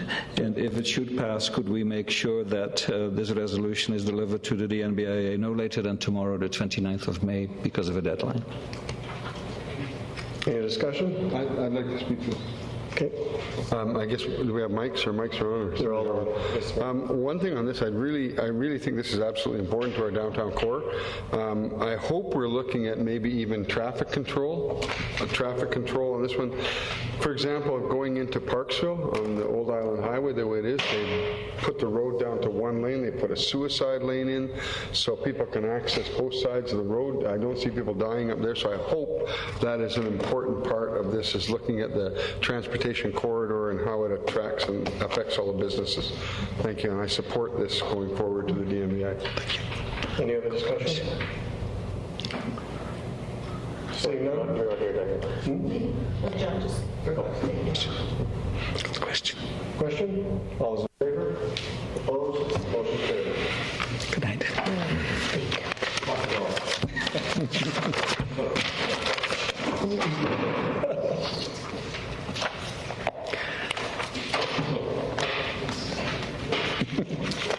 Now I want to speak. I know. So engaged. Try and get in the elevator. You know, I just might point out, for the benefit of anyone who is kind of curious about how this works, there's a speaker in the washroom, which is kind of nice, except, you know, you don't want to linger around there too long because if you say, well, I'm just here to listen to the sounds, it's a little bit frightening. Councillor Brennan. Sorry. Okay, well, on item E, I would move that the council write the federal government to ask them to reconsider the actions to significantly to make significant funding cuts to community archives. Second move. Moved and seconded. Any further discussion? All those in favor? Opposed? Motion carries. And we'll move into item F, a letter from Mr. Rod Brown, 820 Malsmina Crescent, Nanaimo, requesting a letter from council in support of making Newcastle Island and its existing trail system an official adjunct trail to the Trans-Canada Trail. And I think we have, maybe just to put it on the floor, if someone would like to move and second. And before we actually vote, we'll have a delegation if Mr. Rod Brown is still here. Mr. Brown? We've already moved and seconded it. We haven't voted on it. No. And the way we vote on it will be determined entirely on the ability of your presentation. But other than that, there's no pressure. Well, not to be facetious, but after the weighty things that this council has discussed tonight, it should be a walk in the park. Oh, please. Trails BC is an organization that's been given the responsibility of completing the Trans-Canada Trail through the province of British Columbia. As such, for the past 18 or so years, we've worked with civic and private owners to develop a completely connected trail system throughout the province. Since the Trans-Canada Trail is primarily a non-motorized trail, we recognize the need for adjunct and accessible camping facilities to the trail. Our present project is to attach Newcastle Island and its campsite, along with its established trails, as an official part of the Trans-Canada Trail. To carry this project forward, we need the support of the three stakeholder groups charged with governing the island. That's the City, the Snuneymuxw First Nation, and BC Parks. Parks and the Snuneymuxw First Nation have already been asked to support the project, and each have indicated a positive response. With the city's formal approval of this endeavour, Trails BC will initiate a contractual agreement with the Trans-Canada Trail organization to have Newcastle Island officially become a part of the Trans-Canada Trail, with all the attendant publicity that such an action entails. This means that Newcastle Island and the campground will be highlighted on the official website of the Trans-Canada Trail as a designated camp area for those traveling the trail on Vancouver Island.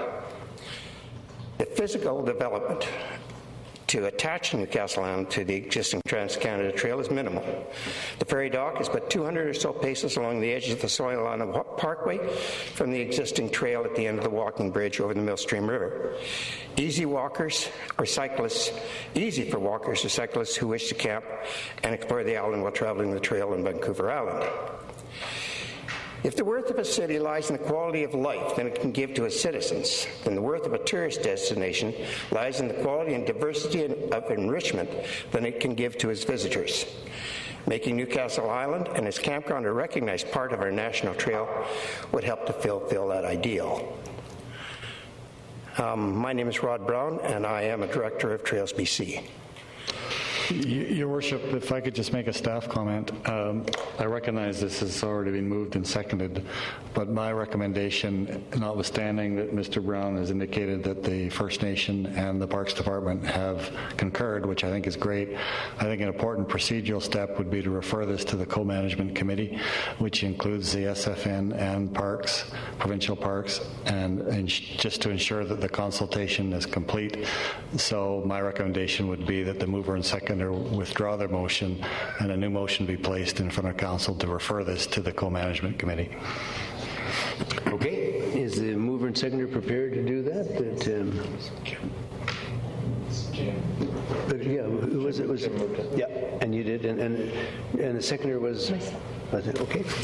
So let's then, if it's been removed, the co-management committee. Yeah. Okay, and moved and seconded. All those in favor? Opposed? Motion carries. Thank you, sir. We'll send it back to that group and see, but we wish you well with that. Thank you for your presentation. Thank you. Council appointments, 13A. Earlier today, Council deliberated on a number of appointments, and it's my pleasure to announce that Council appointed Ms. Ellen Ross as the Environmental Community Representative to the Nanaimo Advisory Planning Committee, APC, for a one-year term ending June 30th, 2014. Council further confirmed the appointment of Mr. Randall Taylor as the Greater Nanaimo Chamber of Commerce representative to the Nanaimo Advisory Planning Committee, APC, for a 3-year term ending 2015 June 30.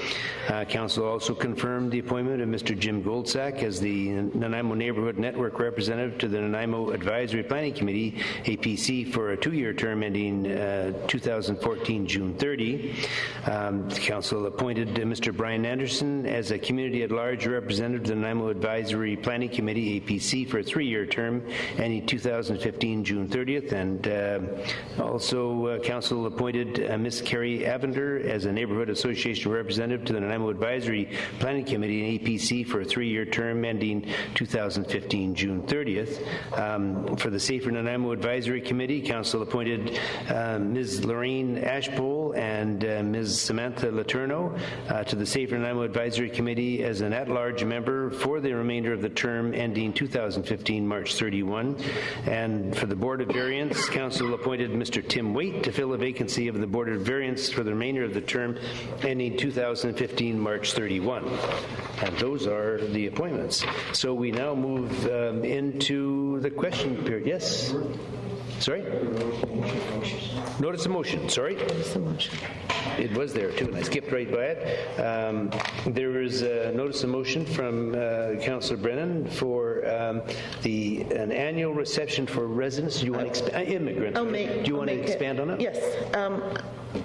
At the next council meeting, yes, I will be moving that Mayor and Council host an annual welcome reception for new immigrants to Nanaimo, and that the Social Planning Advisory Committee be tasked with planning the event, and that a budget of $2,000 be set aside for the annual event.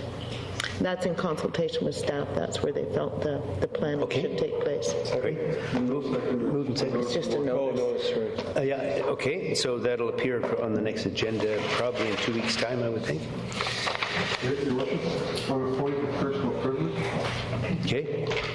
I'm wearing this pink shirt today in recognition of Bike to Work Week and Ryder Hedgdahl, who won the pink jersey in the Giro Italia. It is one of the most phenomenal things that any North American has ever accomplished, and that's why I have a pink shirt, and my friends are wearing an orange one.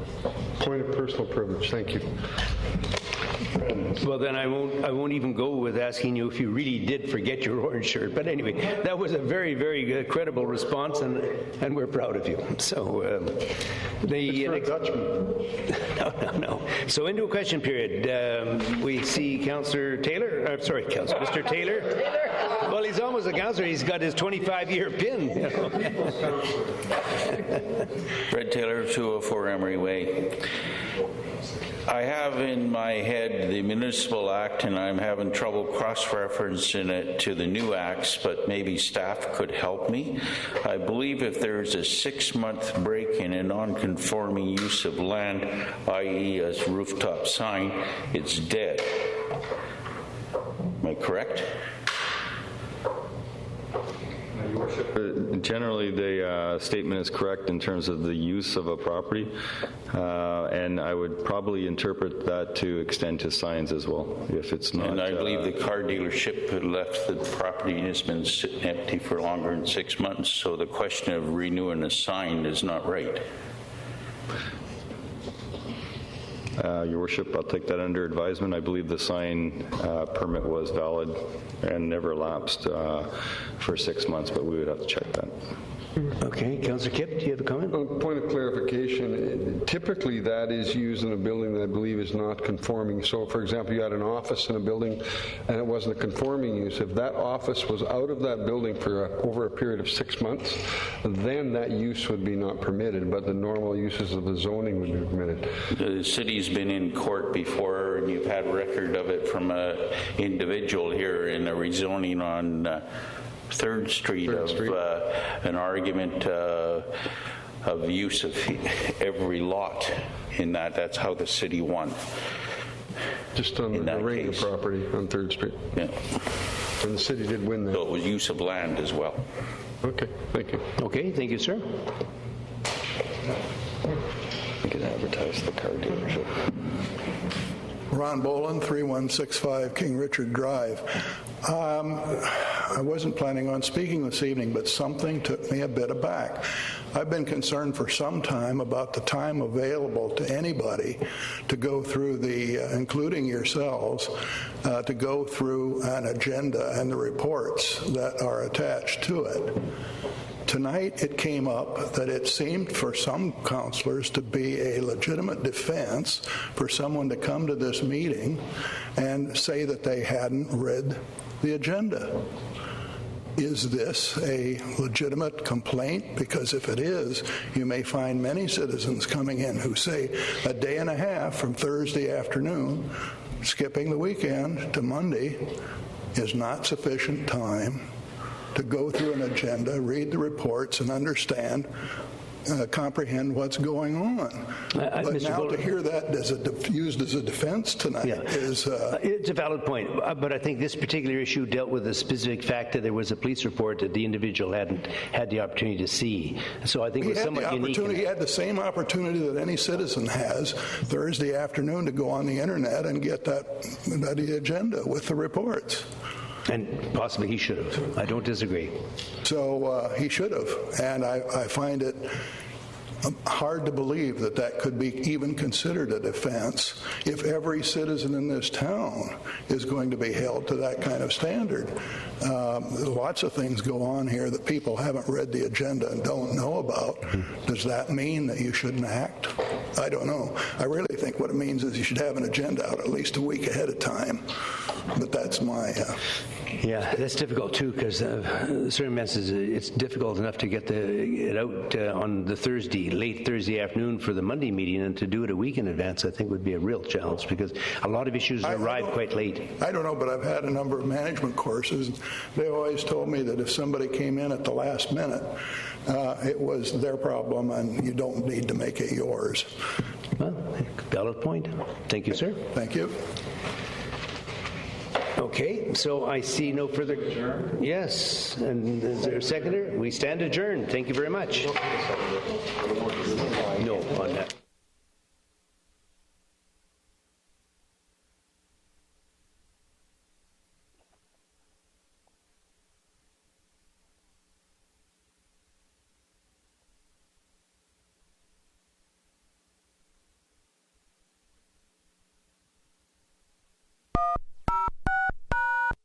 All of the time, we run out of funding. So we want to try to get a base of funds in place so that we can keep monitoring. Other than raising money, the organization is hoping that people find a place in their heart for areas like this. I think if we're not in these places, if we don't fall in love with our rivers and our watersheds and our estuaries, we have a disconnect. So it's really important to me that people